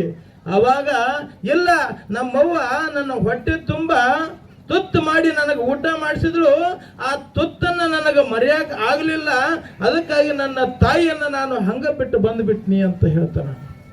ಅವಾಗ ಎಲ್ಲಿ ಬಿಟ್ರಿ ಅತ್ತಿಯನ್ನ, ಹೋಗಿ ಕರ್ಕೊಂಬರ್ ನಡ್ರಿ ಅಂತಂದಳು. ಯಾವ ಜಾಗದೊಳಗೆ ಬಿಟ್ಟು ಬಂದಿದ್ ನೋಡು, ಅಲ್ಲಿಗೆ ಹೊಂಟ್ರು. ಅಲ್ಲಿಗೆ ಹೋದ್ರು ಕಾಡಿನೊಳಗೆ ಹೋದಾಗ ನೋಡ್ರಿ, ತಾಯಿಯ ಗುಂಗಿನೊಳಗ ಕಣ್ಣೀರು ಹಾಕುವಂತ ಮಗ ಎಡಿಯು ದಪ್ಪ ಅಂತೇಳಿ ದಪ್ಪ ಅಂತ ಬಿದ್ದಾಗ, ಅಲ್ಲ ಇದೇನು ದಪ್ಪ ಅಂತ ಎಡಿಯು ಡಬ್ಬ ಬಿದ್ದ ನೋಡು ಮಗ. ಬಿದ್ದಾಗ ತಾಯಿಯ ಕರಳು ಮಾತಾಡ್ತದ. ಹುಲಿ, ಸಿಂಹ, ಕರಡಿ, ಕಾಡಿನೊಳಗಿರೋ ಮಿಕ್ಕಗಳು ಎಲ್ಲ ತಾಯಿಯನ್ನ ಹರಿದು ತಿಂದು ಬಿಟ್ಟು ತಾಯಿಯ ಕರಳು ಮಾತ್ರ ಬಿಟ್ಟು ಹೋಗಿದ್ದು ಅಂತ ಅವಾಗ ಆ ಕರಳು ಮಾತಾಡಿತಂತ. ಎಡಿವೇನು ದಪ್ಪ ಅಂತ ಬಿದ್ದಿದ್ದ ನೋಡು, ಆತ ಕಲ್ಲಿಗೆ ಎಡುವರಕ್ಕಿಲ್ಲ, ಆ ತಾಯಿಯ ಕರಳಿಗೆ ಎಡಿದಂತ ನೋಡ್ರಿ ಪುಣ್ಯಾತ್ಮರೇ. ಎಡಿವಿ ಬಿದ್ದ ತಳಗ ಕಾಲಾಗ ನೋಡ್ತಾನೆ, ಯಪ್ಪ ಬಿದ್ದ ಮಗನ, ನಿನಗೆ ಪೆಟ್ಟಾತನೋ ಯಪ್ಪ ಅಂತ ತಾಯಿ ಕರಳು ಮಾತಾಡ್ತದ. ಅವಾಗ ಅವಾಗ ಹಿಂಗ ಕರಳು ತಗೊಂಡು ಹಿಂಗ ಕೈ ಒಳಗೆ ಹಿಡ್ಕೊಂಡ, ಯವ್ವ ನನ್ನಿಂದ ತಪ್ಪಾದ್ಯವ, ನನ್ನನ್ನು ಕ್ಷಮಾ ಮಾಡುವಂತ ಕಣ್ಣೀರು ಹಾಕಕತ್ತ ಮಗ. ಯಪ್ಪ ಅಳಬೇಡ ಮಗನ, ನೋಡಿಲಿ ಸತ್ತು ಹೆಣವಾಗಿ ಬಿದ್ದರೂ ಕೂಡ ತಾಯಿ ಕರಳು ನೋಡ್ರಿ, ಮಗನ ಮೇಲೆ ನೋಡ್ರಿ ಎಷ್ಟು ಕರಳದ ನೋಡ್ರಿ. ಯಪ್ಪ ನೋಡಿಲಿ ನಂದೇನು ಆಗ್ಯದ ಹೋಗ್ಯದ, ಯಪ್ಪ ಇಲ್ಲಿ ಯಾಕೆ ಬಂದಿವೋ ಮಗನ, ನಿನ್ನೂ ಏನಾದರೂ ಹುಲಿ ಕರಡಿ ಸಿಂಹ ನಿನ್ನೂ ಏನಾದರೂ ಹರಿದು ತಿಂದಾವೋ ಯಪ್ಪ, ನನ್ನ ಮನೆ ದೀಪ ಅಂದ್ರೆ ನೀವು ಒಬ್ಬನದಿವೋ ಯಪ್ಪ, ಮೊದಲು ನೀ ಇಲ್ಲಿಂದ ಹೋಗು ಹೋಗು ಅಂತ ಹೇಳ್ತದ ನೋಡಿ ತಾಯಿ ಕರಳು. ಅದಕ್ಕ ಎಲ್ಲ ಯುವಕರಿಗೆ ನಾವು ಹೇಳುದೇನಪ್ಪಾ ಅಂತ ಹೇಳಿದ್ರೆ, ಪುಣ್ಯಾತ್ಮರೇ ಈಗಿನ ದಿನಮಾನದೊಳಗ ತಂದೆ ತಾಯಿರಂದ್ರೆ ಈಗಿನ ಯುವಕರಿಗೆ ಏನಾಗಕತ್ತದಪ್ಪ ಅಂತ ಹೇಳಿದ್ರ, ನಾನು ಬಹಳ ಜನರನ್ನ ನೋಡ್ತೀನಿ. ಏನನ್ನ ನೋಡ್ತೀನಪ್ಪ ಅಂತ ಹೇಳಿದ್ರೆ, ಬರೀ ಯಪ್ಪ ನನ್ನ ಮಗ ಹೊಡಿಕತ್ತಿದನು, ನನ್ನ ಸಸಿ ನನಗ ಏನಾದರೂ ಮಾತಾಡಕತ್ತಿದಳು ಮತ್ತು ನನಗ ಗೌರವ ಕೊಡುವಳು ಅಂತ ಬಹಳ ಜನ ನನಗ ಬಂದು ಇಲ್ಲಿ ಬಹಳ ಜನ ಹೇಳ್ತಾರ. ಅದನ್ನ ಜರ ಶಾಂತ ಮಾಡಿ, ನನ್ನ ಮಗನ ಜರ ಶಾಂತ ಮಾಡು, ಓಯಪ್ಪ ನಿನಗೆ ಪುಣ್ಯ ಹತ್ತದಂತ ಎಷ್ಟೋ ಜನ ಬಂದ ನನ್ನನ್ನು ಉಡಿ ಒಡ್ಡಿ ಕೇಳ್ತಾರ ಈ ತಾಯಿ ಹತ್ರ. ಅದಕ್ಕಾಗಿ ಎಲ್ಲಾ ಯುವಕರಿಗೆ ಹೇಳೋದು ಏನಪ್ಪಾ ಅಂತ ಹೇಳಿದ್ರ, ಯುವಕರು ನೋಡ್ರಿ ಮುಂದೆ ನಿಮಗೂ ವಯಸ್ಸಾಗ್ತದ, ಹೌದಿಲ್ರಿ, ನಿಮಗೂ ಒಮ್ಮೆ ವಯಸ್ಸಾಗ್ತದ, ಅದನ್ನ ನೀವು ಅರ್ಥ ಮಾಡ್ಕೊಳ್ಬೇಕಿಷ್ಟ, ಮತ್ತೇನಿಲ್ಲ. ಅದಕ್ಕೆ ಬಸವಣ್ಣವ್ರು ಹೇಳ್ತಾರೆ, ನಾವು ಸುಳ್ಳುಗಳನ್ನ ಹೇಳಬಾರ್ದು, ಒಳ್ಳೆಯ ನುಡಿಗಳನ್ನೇ ನುಡಿಬೇಕು. ನಾವು ಹೆಂಗ ನುಡಿಬೇಕಪ್ಪ ಅಂತ ಹೇಳಿದ್ರೆ, ಯಾವತ್ತು ಸುಳ್ಳನ್ನ ನುಡಿಬಾರದು. ನುಡಿದರೆ ಮುತ್ತಿನ ಹಾರದಂತಿರಬೇಕು, ನುಡಿದರೆ ಮಾಣಿಕ್ಯದ ದೀಪ್ತಿ ಅಂತಿರಬೇಕು, ನುಡಿದರೆ ಸ್ಫಟಿಕದ ಸಲಾಕಿ ಅಂತಿರಬೇಕು, ನುಡಿದರೆ ಲಿಂಗ ಮೆಚ್ಚಿ ಹೌದೆನಬೇಕು, ನುಡಿ ಒಳಗಾಗಿ ನಡೆಯದಿದ್ದರೆ ಕೂಡಲ ಸಂಗಮ ದೇವ ನೆನ್ ತೊಲಿವಣ್ಣಯ್ಯ ಅಂತ ಹೇಳ್ತಾರೆ ನೋಡಿ ಪುಣ್ಯಾತ್ಮರಿ. ಅದಕ್ಕ ನಮಗ ಗುಡಿ ಕಟ್ಟಾಗ ಆಗ್ಲಿಲ್ಲ ಅಂದ್ರೂ ನಡೀತದ, ಆದ್ರ ನೋಡ್ರಿ ನಾವು ಒಳ್ಳೆಯ ಭಕ್ತಿಯನ್ನ ಮಾಡಕಾದ್ರೆ ಆಗ್ತದಿಲ್ರಿ, ಹೌದಿಲ್ರಿ. ನಮಗ ಮಂದಿರವನ್ನ ನಿರ್ಮಾಣಿಸಕ್ ಆಗ್ಲಿಲ್ಲ ಅಂದ್ರೂ ನಡೀತದ, ನಮಗ ಭಕ್ತಿ ಆದ್ರೂ ನಾವು ಮಾಡ್ಬೇಕು. ಆ ಭಕ್ತಿಗೆ ಆ ಭಗವಂತ ಮೆಚ್ಚಿ ಸದಾ ಕಾಲ ನಮ್ಮ ಬೆನ್ನ ಹಿಂದ ಇರ್ತಾನ ಅಂತ ಹೇಳಿದ್ರು ಕೂಡ ತಪ್ಪಾಗುದಿಲ್ಲ ಪುಣ್ಯಾತ್ಮರೇ. ಏನೋ ಒಂದಿಷ್ಟು ಸಮಯ ಹೆಚ್ಚಾಗ್ಯದ ಮತ್ತು ಮಹಾತ್ಮರು ಬಹಳ ದೂರದಿಂದ ಬಂದಿದಾರ, ಅದಕ್ಕಾಗಿ ಅವರಿಗೂ ಒಂದಿಷ್ಟು ಅವಕಾಶ ಕೊಡೋಣ ಅಂತ ಹೇಳುತ್ತಾ ನನ್ನ ಒಂದೆರಡು ನುಡಿಗಳನ್ನ ಶ್ರೀ ಮಹಾಲಕ್ಷ್ಮಿ ಕೊರವಂಜಿ ತಾಯಿಯ ಪಾದಕ್ಕೆ ಸಮರ್ಪಣೆ ಮಾಡುತ್ತಾ ನನ್ನ ಒಂದೆರಡು ನುಡಿಗಳಿಗೆ ಮಂಗಲ ನೀಡ್ತೀನಿ ಪುಣ್ಯಾತ್ಮರೇ. ಕೊರವಂಜಿ ಅಂದ್ರೆ ಯಾರ ಅಂತ ಹೇಳಿ ಭಾಳ ಮಾರ್ಮಿಕವಾಗಿ ಎಲ್ಲರೂ ಮಾತಾಡಿದರು. ದೇವಿನ ಆಕಿ ಕೊರವಂಜಿ ಅಂದ್ರೆ ಎಲ್ಲರೂ ದೇವಿನ ಅಂತ ಹೇಳಿ ನಿರ್ಣಯ ಮಾಡಿದರು. ಕೊರವಂಜಿ ಅಂದ್ರ ಹೇ ಚಿತ್ರೂಪಿಣಿ ಮಾ ಸರಸ್ವತಿ, ಸದ್ರೂಪಿಣಿ ಮಹಾಲಕ್ಷ್ಮಿ, ಹೇ ಆನಂದದಾಯಿನಿ ಮಹಾಕಾಲಿಗೆ ಅತ್ಯರಿಕ ಮೇಮಾಶಾಲಿನಿ ಅಂತ. ಅತ್ಯರಿಕ ಮೇಮಾಶಾಲಿನಿ ಆಗಿರ್ತಕ್ಕಂಥ ಶ್ರೀಮನ್ ಮಹಾದೇವಿಯೇ ಬ್ರಹ್ಮಾಂಡದ ಒಡೆಯಲಾಗಿರ್ತಕ್ಕಂಥ ಜಗತ್ತಿನ ಜನನಿಯಾಗಿರ್ತಕ್ಕಂಥ ಕೊರವಂಜಿ ದೇವಿಯನ್ನು ತಾವೆಲ್ಲ ಆರಾಧ್ಯವ ಮೂಲಕವಾಗಿ ಭಕ್ತಾದಿಗಳ ಮುಖಾಂತರವಾಗಿ ಸಂಕಷ್ಟವನ್ನು ಪರಿಹಾರ ಮಾಡುವುದಕ್ಕೋಸ್ಕರ ಜಗದಂಬೆನ ಇಲ್ಲಿ ಬಂದು ಅವತಾರ ಮಾಡಿದಾಳು ಅಂತ ಯಾರ ಅಂತ ಕೊರವಂಜಿ ಅಂದ್ರೆ ಹೋಗಿ ಅಲ್ಲಿ ಹೋಗಿ ನಮಸ್ಕಾರ ಮಾಡಬಾರ್ದು, ನೀವು ರಾಮಾಯಣ ನಮಸ್ಕಾರ ಮಾಡ್ರಿ ಸಾಕು. ಯಾಕಂದ್ರೆ ಬರ್ಗೋ ಗುರು ನರಾಕೃತಿಹ, ಭಗವಂತನೇ ಗುರುರೂಪದಿಂದ ನರನಾಗಿ ಬಂದಿರ್ತಾನೋ, ಮನುಷ್ಯನಾಗಿ ಬಂದಿರ್ತಾನೆ. ಯಾರ ರೂಪದಿಂದಪ್ಪ ಅಂತ ಕೇಳಿದ್ರೆ ಭಗವಂತನೇ. ಅದಕ್ಕೆ ಕೊರವಂಜಿ ಯಾರ ಅಂತ ಕೇಳಿದ್ರೆ ರಾಮನ್ ಮಹಾರಾಜನ ಕೊರವಂಜಿ ಇದ್ದಂಗೆ, ಇಲ್ಲಿ ಬೇರೆ ಯಾರು ಕೊರವಂಜಿಲ್ಲ. ಯಾಕಂದ್ರ ನಿಮಗೆ ಬೇಡದ ಇಷ್ಟಾರ್ಥವನ್ನ ಕೊಡ್ತಾರೋ ಅಂತ ಹೇಳಿ ನೀವು ಇಲ್ಲಿ ತಕ ಬಂದಿರಲ್ಲಿ. ನೀವೆಲ್ಲ ಬೇಡು ಮಂದಿನಲ್ಲ, ಯಾರಿಗೇನೆ ಏನೇನೇ ಬೇಡಾಗಿದೆ ಅವ್ರ ಮೇಲೆ ಕೈ ಮೇಲೆ ಮಾಡ್ರಿ. ಮಹಾದೇವಿ ಹಂಗ ಮನೆ ತಿರುಗುಣ್ಣುವಂತೆ ಮಾಡಯ್ಯ, ಬೇಡಿದೊಡೆ ಇಕ್ಕದಂತೆ ಮಾಡಯ್ಯ, ಇಕ್ಕಿದೊಡೆ ತೆಳಗೆ ಬೀಳುವಂತೆ ಮಾಡಯ್ಯ, ತೆಳಗೆ ಬಿದ್ದೊಡೆ ತಾನೆತ್ತಿಕೊಂಡು ಮುನ್ನವೇ ಶ್ವಾನ ಎತ್ತಿಕೊಂಡು ಹೋಗುವಂತೆ ಮಾಡಯ್ಯ. ಚನ್ನಮಲ್ಲಿಕಾರ್ಜುನ ಅನ್ನೋರು ಎಷ್ಟು ಬಂದಿದ್ದಾರೆ, ಎಲ್ಲರೂ ಬೇಡಾಕ ಬಂದವರು, ಹೌದಲ್ಲ? ಎಲ್ಲರೂ ಬೇಡಾಕ ಬಂದವರು. ನಾವು ಬೇಡುವ ಭಕ್ತರು. ಇದೇ ಒಬ್ಬರು ಶರಣ ಮಾತಾಡಿದ್ರು, ಸಕಾಮ ಭಕ್ತರು ಅಂತೇಳಿ. ಸಕಾಮ ಅಂದ್ರೆ ಆಶಯಯುಕ್ತವಾಗಿರ್ತಕ್ಕಂಥವರು. ಆಶಯಯುಕ್ತ ಇರ್ತಕ್ಕಂಥ ದೇವಿ ಏನ್ ಮಾಡ್ತಾಳಪ್ಪ ಅಂತ ಕೇಳಿದ್ರ, ಚಿಂತಿಗೆ ಚಿಂತಾಮಣಿ ಇದು. ಏನ್ ಮಾಡ್ತಾವಪ್ಪ ಅಂತ ಕೇಳಿದ್ರೆ ಚಿಂತಿಗೆ ಚಿಂತಾಮಣಿ ಇದು, ಅಂತೂ ಕಾಮ್ಯಕ್ಕೆ ಕಾಮಧೇನಿದು, ಅಂತೂ ಕಲ್ಪನೆಗಳಿಗೆ ಕಲ್ಪದ್ರವದು, ಸಂತಸವು ಸುಖಭಾಗ್ಯ ಹೋಗುವೆ. ಯಾರಿಗೇನ್ ಚಿಂತಿತತಿ ಅವ್ರಿಗೆ ಚಿಂತಾಮಣಿಯಾಗಿರ್ತಾಳೋ, ಯಾರಿಗೆ ಅಪೇಕ್ಷೆ ಇರ್ತೈತಿ ಅವರಿಗೆ ಕಲ್ಪವೃಕ್ಷ ಆಗಿರ್ತಾಳೋ, ಯಾರಿಗೆ ಕಲ್ಪನಾ ಮಾಡ್ಕೋತ ಬಂದಿರ್ತಾಳೋ ಅವ್ರಿಗೆ ಕಲ್ಪವೃಕ್ಷ ಆಗ್ತಾಳೋ. ಯಾರ ಅದಕ್ಕೆ ದೇವಿ ಪುರಾಣದೊಳಗೆ ಒಂದು ಮಾತು ಹೇಳ್ತಾರೋ, ಚಿಂತೆಗೆ ಚಿಂತಾಮಣಿ ಇದು, ಅಂತು ಕಾಮ್ಯಕ್ಕೆ ಕಾಮಧೇನಿದು, ಅಂತು ಕಲ್ಪನೆಗೆ ಕಲ್ಪವೃಕ್ಷದು, ಎಂತು ಪೇಳುವೆ ದೇವಿ ಚರಿತೆಯ ಗ್ರಂಥ ಮಹಿಮೆಯನ್ನು. ದೇವಿಯ ಮಹಿಮೆಯನ್ನು ಹೇಳಕ್ಕಾಗಂಗಿಲ್ಲ. ಯಾರು ಅವರು ಆಕಿ ಭಕ್ತಿಯನ್ನ ಮಾಡ್ತಾರಲ್ಲ ಅವ್ರಿಗೆ ಅಷ್ಟೇ ಗೊತ್ತಾಗೋದು. ರಾಮಣ್ಣ ಮಹಾರಾಜರು ಭಕ್ತಿ ಮಾಡ್ತಾರಪ್ಪ ಅಂದ್ರೆ ಆಕೆ ಸುದ್ದಿ ಅವ್ರಿಗೆ ಅಷ್ಟೇ ಗೊತ್ತಾಗೋದು. ಯಾಕಂದ್ರೆ ದೇವಿ ಕಾದಿ ಹೇಳು ಎಣ್ಣೆಯ ದೇವರೆಂದು, ಮಹಾದೇವಿ ಹಾಡಿ ಹೊಗಳುವಳು ಎನ್ನಪ್ಪ ಎಂತೆಂದು, ಜೀವ ಇಟ್ಟಿ ಹೇಳವನ ಮೇಲೆ ಬಿದ್ದು ಸಾಯುವಲು ಓವಿಯೇ ಚಿಂತಾಮಣಿ ಎಂದೆಂಬಲಯ್ಯ ಅಗಜೆ.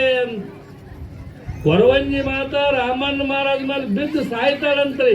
ಅಗಜೆ ಇದೇನು ಜಗನ್ಮಾತೆಯಾಗಿರ್ತಕ್ಕಂಥ ಪಾರ್ವತಿ ದೇವಿ ಅವಳ ಮಹಾರಾಜರ ಮೇಲೆ ಬಿದ್ದು ಸಾಯ್ತಾಳಂತ. ಆವಾಗ ಆಕೆಗೆ ಏನ್ ಮಾಡ್ತಾಳಪ್ಪ ಅಂತ ಕೇಳಿ ಅವರ ರೂಪದಿಂದ ನಿಮಗೆ ಬೇಕಾಗಿರ್ತಕ್ಕಂಥ ವಸ್ತುವನ್ನ ಅವರು ದಯಮಾಡಿಸ್ತಾರೋ.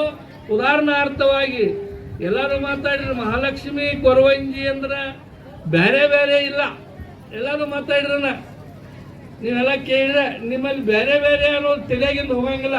ಯಾಕಂದ್ರೆ ನಿಮ್ಮ ಹೊಲ್ಲಾಗಿರ್ತಕ್ಕಂಥ ದೇವಿಗಳು ಭಾಳ ಕಡಕ್ ಇರ್ತಾರ, ಅವ್ರಿಗೆ ವರ್ಷ ಒಂದೊಂದು ಬೇಕಾಗ್ತೈತಿ. ಏನ ವರ್ಷ ಒಂದು ಬೇಕಾಗ್ತೈತಿ, ಕೊಡ್ಲಿಲ್ಲ ಅಂದ್ರೆ ನಿಮ್ಮ ಹೊಲ್ಲಾಗ ಬೆಳೆ ಬರ್ಕೊಳಂಗಿಲ್ಲ.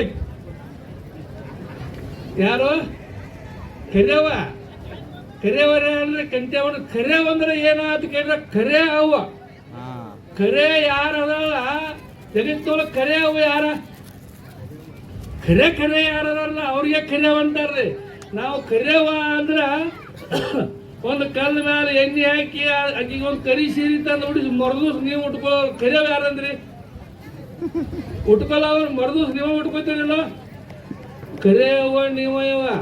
ಯಾಕಾತ ಕೇಳಿದ್ರ ನಿಮ್ಮ ಊರು ಯಾವ್ರ ಆತ ಕೇಳಿದ್ರೆ ಯಾವ್ರು ಅಂತ ಹೇಳ್ತಾರೆ ನೀವು.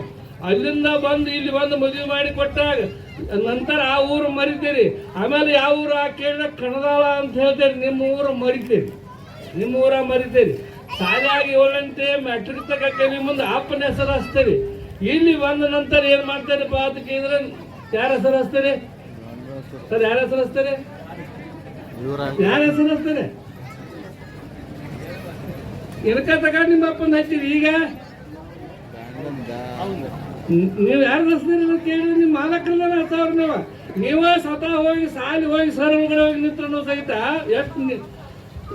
ಎಷ್ಟು ಆಶೀರ್ವಹಿತದೆ ನೋಡು. ಇಷ್ಟು ಆಶೀರ್ವಹಿತ ದೇವಿ ಅಂದ್ರೆ ನೀವ ಎಷ್ಟು ತ್ಯಾಗ ಐತಿ ನಿಮ್ಮ ತ್ಯಾಗ. 9 ತಿಂಗಳ ಹೊತ್ತು ಮಕ್ಕಳ ಹಡದ ಎಲ್ಲಿಂದೋ ಬಂದ, ಯಾವೂರಿಂದಲೇ ಬಂದ, ಯಾರ್ಯಾರ ಎಲ್ಲಿ ಹುಟ್ಟಿದಿ, ಎಲ್ಲಿ ನೆಲೆಸಿದಿ, ಎಲ್ಲಿ ವಾಸಿಸಿದಿ, ಎಲ್ಲೋ ಹುಟ್ಟಿದಿ, ಎಲ್ಲೋ ಬೆಳೆದಿ, ಎಲ್ಲೋ ಬಂದ. ಈಗ ಹಡದ ಮಕ್ಕಳ ಹೆಸರ ಹಚ್ಚಿ ಯಾರ ಹೆಸರು ಹಚ್ತೀವ ಅನ್ನೋದು ಗಂಡನ ಹೆಸರು ಹಂಗೆ ಹಚ್ತಾರಲ್ಲ. ದೇವಿ ಅಂದ್ರೆ ಯಾರಂದ್ರಿ? ದೇವಿ ಅಂದ್ರೆ ಯಾರು? ನೀವ. ಯಾಕಂದ್ರೆ ಇಷ್ಟ ನೀವು ನಿರಾಶೆ ಇರಲಿಲ್ಲ, ನನಗೆ ಬೇಕನ್ನಂಗಿಲ್ಲ. ನೀವು ಏನು ಆದ್ರೂ ಸಹ ಈಗ ಅಕಸ್ಮಾತಾಗಿ ದೇವರಿಗೆ ಬಂದ್ರಿ ನಿಮ್ಮ ಗಂಡಗೆ ಆರಾಮಲ್ಲ, ಏನ್ ಬಿಡ್ಕೋತೀರಿ? ಏನ್ ಬಿಡ್ಕೋತೀರಿ? ನಿಮಗೆ ಆರಾಮಾಗಿದ್ದೀರೋ ಗಂಡಗೆ ಆರಾಮಾಗಿದ್ದೀರಿ? ನೀವ ನಿರಪೇಕ್ಷ ಮಂದಿ ಜಗತ್ತಿನೊಳಗೆ ತಾಯಿ ಅಂದ್ರೆ ರಾಮನ್ ಮಹಾರಾಜರು ಭಾಳ ಚಂದ ಇಟ್ರು. ತಾಯಿ ಅಂದ್ರೆ ಬಹಳ ಶ್ರೇಷ್ಠವಾಗಿರ್ತಕ್ಕಂಥಕ್ಕೆ 9 ತಿಂಗಳ ಹೊತ್ತು ಹಡದ್ರೂ ಸಹಿತ 6 ವರ್ಷ ಆತದ್ರ ಮಾಸ್ತರ್ ಕಡೆ ಹೋಗಿ ತಾಯಿ ಏನ್ ಹೇಳ್ತಾಳಪ್ಪ ಅಂತಂದ್ರೆ ತನ್ನ ಹೆಸರು ಬರ್ಸಂಗಿಲ್ಲ. ಸಿದ್ದಪ್ಪ ಕಲ್ಲಪ್ಪ ಚಿಗರಿ ಏನಾಗ್ತವೆ, ಆದ್ರೆ ತನ್ನ ಹೆಸರು ಸಿದ್ದಪ್ಪ ಕಲ್ಲವ ಚಿಗರಿ ಅನ್ನಂಗಿಲ್ಲ. ಇಷ್ಟ ಅನಪೇಕ್ಷೆಯಾಗಿರ್ತಕ್ಕಂಥ ತಾಯಿಯನ್ನ ಕುರಿತು ಮಹಾರಾಜರು ಬಹಳ ಚಂದ ಹೇಳು. ನಿಮ್ಮ ಕೊಳ್ಳಾಗ ಅದಾವ, ಹಿಡಿದು ನೋಡ್ಕೊರಿ, ಅದಾವಿಲ್ಲ ಎಷ್ಟು ಚಂದ ಹಾಕಿದ್ರಿ ಎಲ್ಲ. ಏನದ ಏನದು? ಬಂಗಾರ. ಅದು ಎತ್ತರಾಗಿಂದ ಅಂತ ಕೇಳಿದ್ರೆ ಕಲ್ಲೋಳು ಹಣ್ಣುಂಟು, ಕಲ್ಲೋಳು ಹಣ್ಣುಂಟು. ಕಲ್ಲಿನಾಗ ಬಂದಿರತಕ್ಕಂಥ ಒಂದು ಪದಾರ್ಥ ಅದು. ಅದು ವಾಸ್ತವಿಕವಾಗಿ ನೀವು ಹಾಕೊಂಡೇನೆ ಹಂಗಿತ್ತೇನದ? ನೀವು ಹಾಕೊಂಡ್ರೆ ಹಂಗಿರ್ತೇನ ಅಂತ ಕೇಳಿದ್ರೆ ಬರೇ ಸೋಸಿ ತೆಗೆದಿರೋ ಒಂದು ಗಂಟು ಒಂದು ಇಟಂಗಿ ಮಾಡಿದಂಗೆ ಮಾಡಿರೋದನ್ನು ಅದನ್ನು ತಗೊಂಡು ಏನು ಮಾಡಿರಿ ಅಂತ ಕೇಳಿದ್ರೆ ಅನೇಕ ಆಭರಣಗಳನ್ನು ಮಾಡಿರಿ. ಯಾರು ನಕ್ಲಿಸ್ ಮಾಡಿರಿ, ಯಾರು ಬೋರ್ಮಾಲ್ ಮಾಡಿರಿ, ಯಾರು ಅವಲಕ್ಕಿ ಸರ ಮಾಡಿರಿ, ಯಾರ್ಯಾರಿಗೆ ಏನೇನು ಬೇಕಾದ ಮಾಡ್ಕೊಂಡ್ರಿ. ಏನದು ಏನದು ಬಂಗಾರನ? ಒಂದೇ ಒಂದು ಬಂಗಾರ ಅನೇಕ ರೂಪದಿಂದ, ಅನೇಕ ಆಭರಣದಿಂದ, ಅನೇಕ ರೂಪಗಳನ್ನು ತಾಳೋದ್ರಿಂದ ಬೇರೆ ಬೇರೆ ಆತದು. ಏನಾಯ್ತು?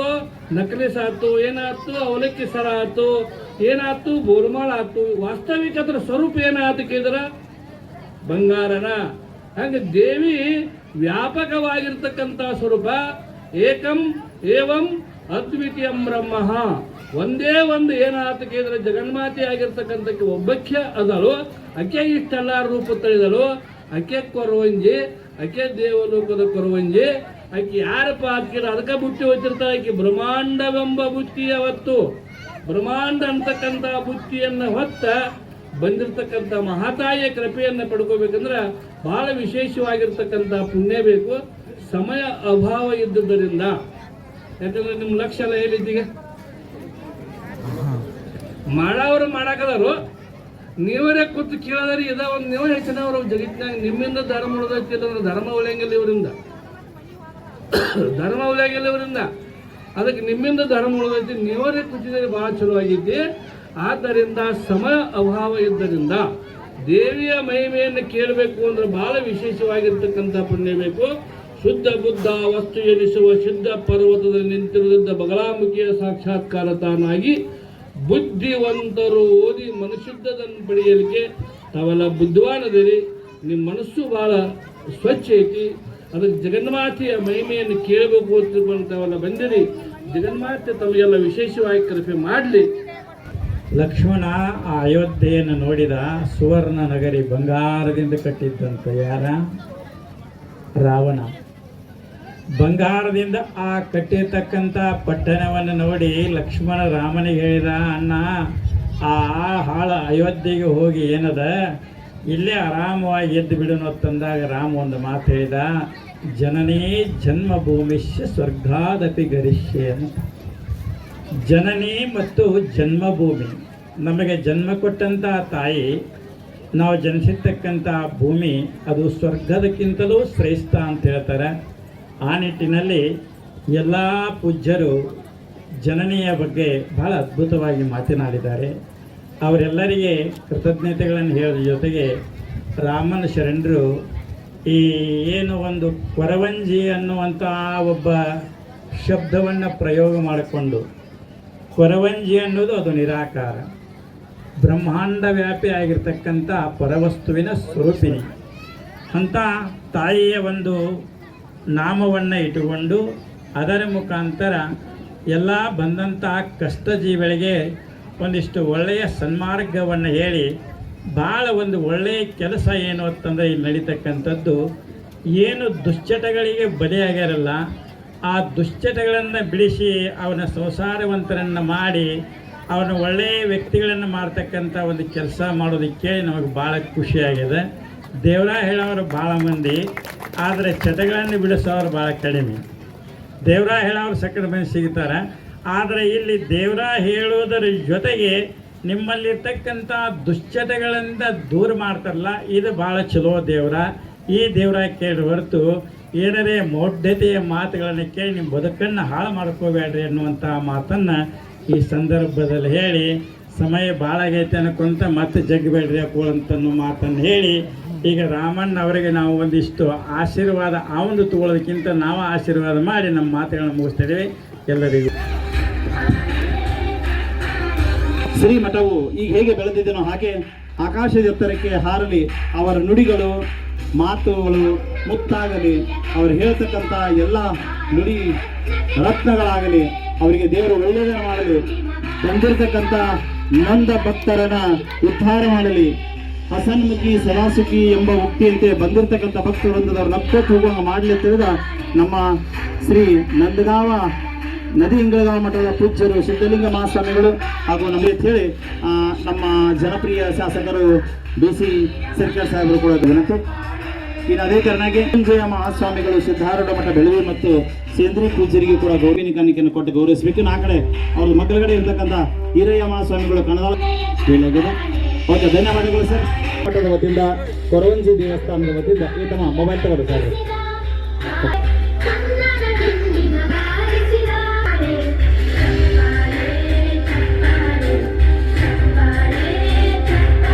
ಧನ್ಯವಾದಗಳು ಸರ್. ಇನ್ನು ಸಂಗಮೇಶ ಮಹಾಸ್ವಾಮಿಗಳು ಕಲ್ಸನ್ ಪೂಜ್ಯರಿಗೆ ಗೌರವ ಅರ್ಪಣೆ.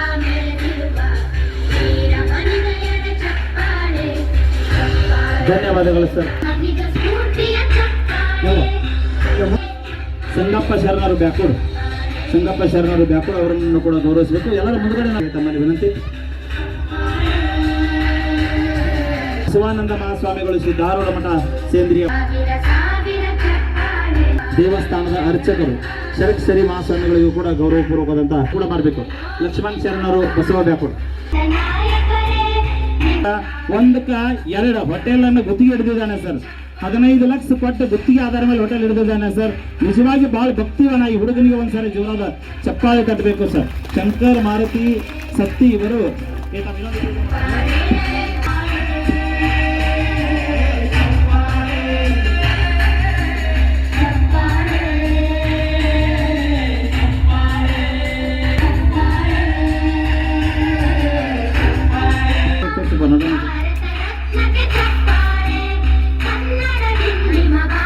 ಸಂಗೊಳ್ಳಿ ರಾಯಣ್ಣನ ಭಾವಚಿತ್ರವನ್ನು ನೀಡಿ ರಾಯಣ್ಣ ಹೇಗೆ ದೇಶಕ್ಕಾಗಿ ಸಂಪನ್ನ ಅವರಿಂದ ಗೌರವಪೂರ್ವಕವಾದಂತಹ ಸನ್ಮಾನ.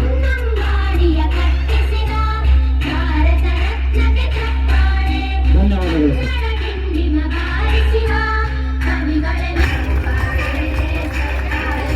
ಆಜೂರಿ ಇವರು ಬಹಳ ಯುವಕರು. ನಾವೆಲ್ಲ ಇವತ್ತಿನಿಂದ ಹಜಾರ್ ದರ್ಶನಕ್ಕೆ ಎಂದು ಬಂದಿಲ್ಲ. ಅಂದಿಂದ್ರ ದುಶ್ಚಟಗಳನ್ನು ನಾವು ಬಿಟ್ಟಿವಿ ಅಂತ ಹೇಳಿ ಭಕ್ತಿಪೂರ್ವಕವಾಗಿ ಕೊರವಂಜಿ ದೇವಿಯಲ್ಲಿ ಬೇಡ್ಕೊಂಡು ತಮ್ಮ 1 ವರ್ಷ ಆತನ ಬಿಟ್ಟು ಮತ್ತೆ ಇನ್ನೂ ಏನು ಎಲೆ ಹಿಡಿದಿಲ್ಲ ಭಯ ಆಗ್ತದೆ. ತಮ್ಮಲ್ಲಿ ವಿನಂತಿ. ಕಾಕ ಭಾಳ ಚಂದ ಹೆಸರಿಟ್ಟ ರಾಮತ ಪುಂಡ್ಲಿಕನ್ನ ಜೊಕಾನಟ್ಟಿ ಅವರ ತಾಯಿಯವರಿಗೆ ಗೌರವ ಅರ್ಪಣೆ ಮಾಡ್ತಾ ಇದ್ದಾರೆ. ಒಂದ್ಸರಿ ಚಪ್ಪಾಳೆ ತಟ್ಟಿ ಸರ್. ನಾವೆಲ್ಲ ಕೂತಿರೋದು ನೆಳ್ಳಲ್ಲಿ, ಆ ನೆಳ್ಳಿನ ವ್ಯವಸ್ಥೆ ಮಾಡಿರ್ತಕ್ಕಂಥ ಜೊಕಾನಟ್ಟಿ ಅವರಿಗೆ ಗೌರವಪೂರ್ವಕವಾದಂಥ ಸನ್ಮಾನ. ಇನ್ನು ರಾಮಣ್ಣ ಅವರ ಸೋದರ ಲಕ್ಷ್ಮಣ್ ಅವರಿಗೂ ಕೂಡ ಗೌರವಪೂರ್ವಕವಾದಂಥ ಸನ್ಮಾನ ನೆರವೇರ್ತದೆ. ಅವರು ಕೂಡ ಕೃಷಿ ತಮ್ಮಲ್ಲಿ ವಿನಂತಿ ಪೂರ್ವಕವಾಗಿ ನೀವು ಊಟ ಮಾಡಿ ಊಟ ನೀರಾಗಿ ನಿಲ್ಲಬೇಕು.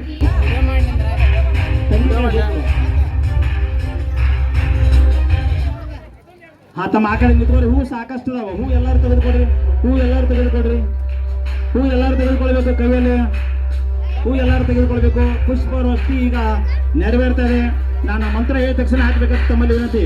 ಓಂ ಚೈತನ್ಯಂ ಶಾಶ್ವತಂ ನಿರಂಜನಂ ನಾವೆಂದು ಕಲಾತೀತಂ ತಸ್ಮೈ ಶ್ರೀ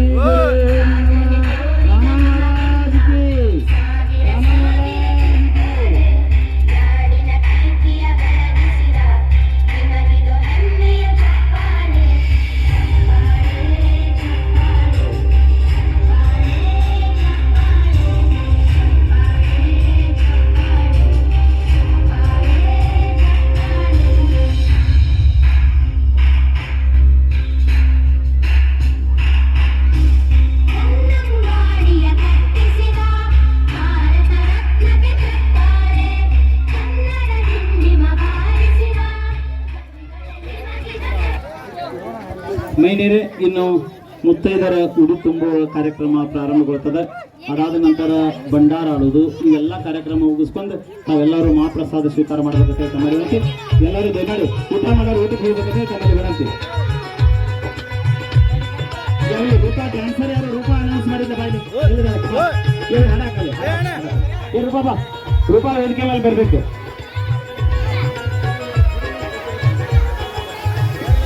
ದೇವಸ್ಥಾನದ ಮುಂದುಗಡೆ ಈಗಾಗಲೇ ಪಟ್ಟಿ ಬರ್ತಾ ಇದ್ದಾರೆ. ಕುಳಿತಕ್ಕಂಥ ಭಕ್ತರು ಅಲ್ಲಿ ಪಟ್ಟಿ ಕೊಡಿಸಬೇಕು. ಅಭಿದಂಗ ಹಾಡಾಗಿ ಬಿಡ್ತಾ ಇವರು.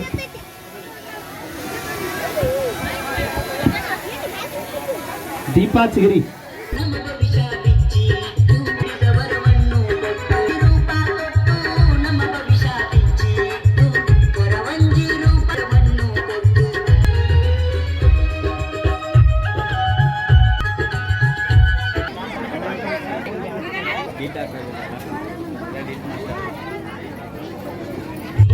ಕೊರವಂಜಿ ರೂಪ ಕೊಟ್ಟು ನಮ್ಮ ಭವಿಷ್ಯ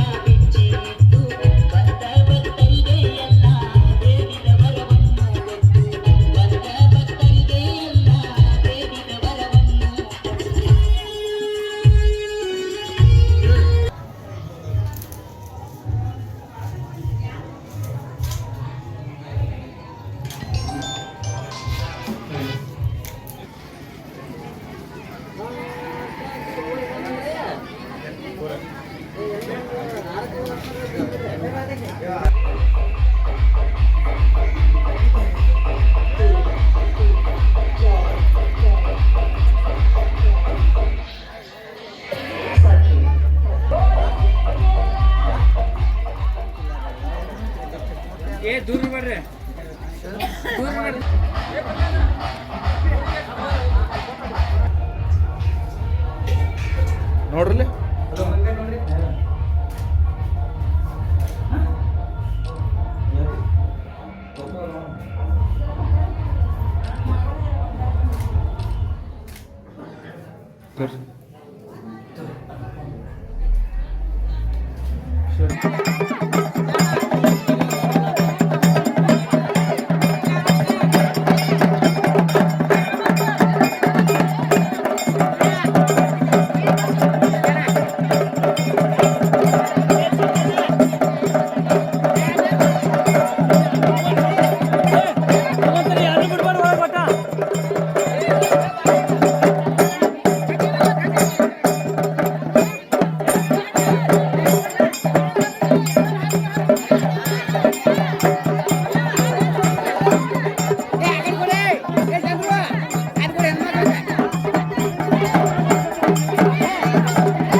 ಚಂದ ಆಡೈತಿ ಚಪ್ಪಾಳೆ ಕೊಡ್ರಿ.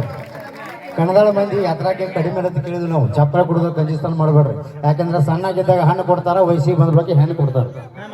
ಹಾ, ಸಣ್ಣಾಗಿದ್ದಾಗ ಹಣ್ಣು ಕೊಡ್ತಾರ, ವಯಸ್ಸಿಗೆ ಬಂದ್ಬೇಕು ಹೆಣ್ಣು ಕೊಡ್ತಾರ. ಸತ್ತು ಬಳಕ ಮಣ್ಣು ಕೊಡಾಕ ಕೂತಿರಳಪ್ಪ ನೀವಂತಿ. ಆದ್ರೆ ಬದುಕಿಗೆ ಬಣ್ಣ ಕೊಡೋರು ಯಾರಪ್ಪ ಅಂತಂದ್ರೆ ಕಲಾವಿದರು, ಶಿಕ್ಷಕರು, ನಿಮ್ಮಂತ ಕಲಾ ಪ್ರೋತ್ಸಾಹಕರು ಅಂತ ಹೇಳಿ ಇಷ್ಟಪಡ್ತೀನಿ ಸ್ನೇಹಿತರೆ. ನಮ್ಮ ಕಲಾವಿದರು ತಮ್ಮ ಕಲೆಯನ್ನು ವ್ಯಕ್ತಪಡಿಸಿದಾಗ ನಿಮ್ಮ ಚಪ್ಪಾಳೆಗಳು ಜೋರಾಗಿ ಬರಲಿ ಅಂತ ಹೇಳ್ತಾ ಇನ್ನೊಂದ್ಸರಿ ಜೋರಾಗಿ ಚಪ್ಪಾಳೆ ಸ್ನೇಹಿತರೆ. ನಿಮ್ ಚಪ್ಪಾಳ ಕೇಳಿ ಹಂಗ ಒಂದ್ ಸಣ್ಣ ಡೈಲಾಗ್ ಹೊಡಿಲ್ಲ ರೀ.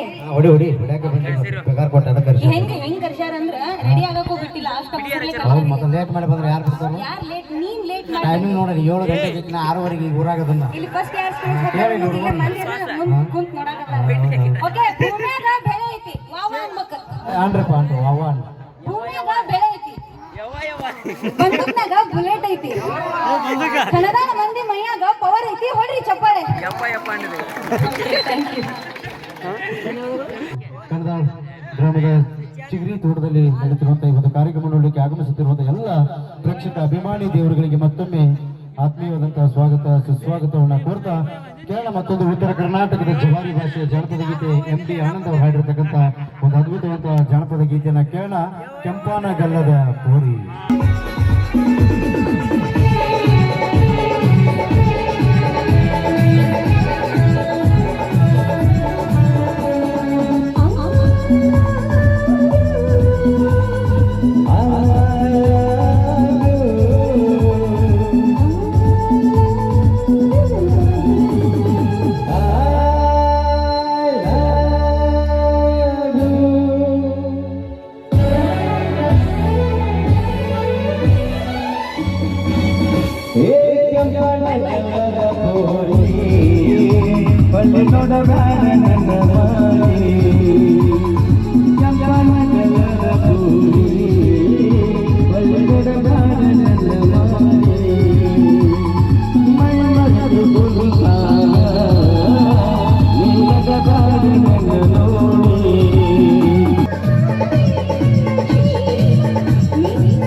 बोलो भारत माता की क्रांतिवीर संಗೊಳ್ಳಿ ರಾಯಣ್ಣ ಅವರಿಗೆ ವೀರರಾಣಿ ಚೆನ್ನಮ್ಮ ಅವರಿಗೆ ಕಾಡುಗಳ ವೀರಪ್ಪನಿಗೆ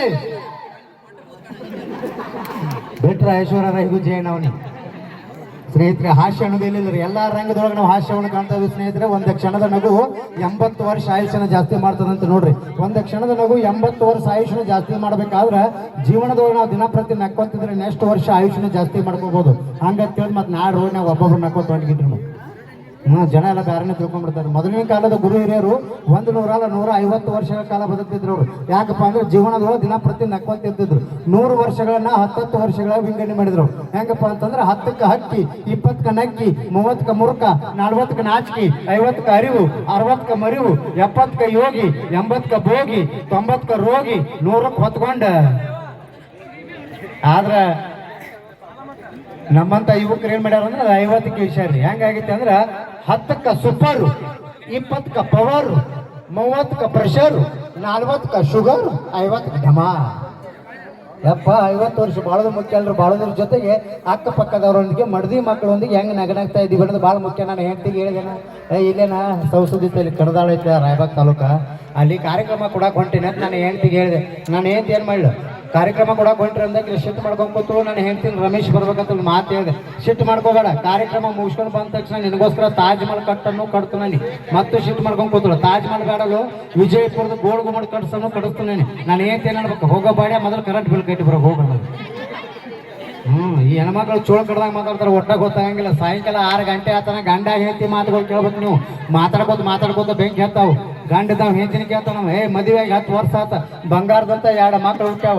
ಒಂದು ಗಂಡು ಹುಟ್ಟೈತಿ, ಒಂದು ಹೆಣ್ಣು ಹುಟ್ಟೈತಿ. ಒಂದ್ ವೇಳೆ ನಾ ಸತ್ರ ನೀ ಏನ್ ಮಾಡಕ್ಕೆ ಅಂದವ. ಹೇಳ್ತಿ ಅಂದ್ರು, ಶಿವ ಹಂಗ ಆಗ್ಬರ್ತಾ, ಮಹಾಲಕ್ಷ್ಮಿ ದೇವ್ನ ಬಿಡ್ಕೋತೀನ್ರಿ ಅಂದ್ರಕ್ಕೆ.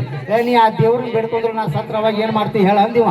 ಹೇಳ್ತಿ ಅಂದ್ರು, ಏನಿಲ್ರಿ ನಮ್ಮ ತಂಗಿ ಇದಾಳು, ನಮ್ಮ ತಂಗಿ ಜೊತೆ ನಾ ಆರಾಮಾಗಿರ್ತೇನ್ರಿ ಅಂದ್ರಕ್ಕೆ. ಅದ ಪ್ರಶ್ನೆ ಹೆಂಡತಿ ಒಳಗೆ ಗಂಡನ ಕೇಳ್ತಾಳಕ್ಕೆ. ರೀ ಏನಂದ್ರೆ ಒಂದ್ ವೇಳೆ ನಾ ಸತ್ರ ನೀವೇನ್ ಮಾಡ್ತೀರಿ ಅಂದ್ರಕ್ಕೆ. ಇವ್ ಗಂಡ ಏನ್ ಅನ್ಬೇಕ, ಹುಚ್ಚಿ ಯಾಬಿಡಿ ನಾನು ಬ್ಯಾರೆ, ನಾನು ನಿಮ್ ತಂಗಿ ಜೋಡಿ. ಹಿಂಗ್ ನಡೀತಾವ. ಇಲ್ಲೇ ಒಂದು ಶುಗರ್ ಫ್ಯಾಕ್ಟ್ರಿ ಕಟ್ಬೇಕಂತ ವಿಚಾರ ಮಾಡಕತ್ತೀವಿ. ಆ ಫ್ಯಾಕ್ಟ್ರಿ ಕೆಲ್ಸಕ್ಕೆ ಹುಡುಗರು ಹುಡುಕಾಡಕತ್ತೀವಿ. ಯಾರು ಸಿಗೋರು, ಯಾರು ಬರ್ತೀರಿ ನೀವ? ಆತರ ಅವ್ ಬಂದ್ರ ಫ್ಯಾಕ್ಟ್ರಿ ಮಾರಿ ಮನಿ ಮಾರಿ ನಮಗೂ ಮಾರಿ ಮನಿ ಹೋಗವ. ಇಲ್ಲಿ ನಮ್ಮ ಕಡೆ ಬರ್ದ ನೋಡ್ಬೇಕು, ಅವನೇ ಕರೆಸ್ತಾನೆ. ಅವ್ ಬಂದ್ರ ಮಗ ಫ್ಯಾಕ್ಟ್ರಿ ಕೆಲ್ಸಕ್ಕೆ ಹಂಗ ಬರೋದು ಹಾಡ ಹಚ್ಚಿದಾಗ ಬರ್ತಾನ ಸೌಂಡ್ ಬಿಡು.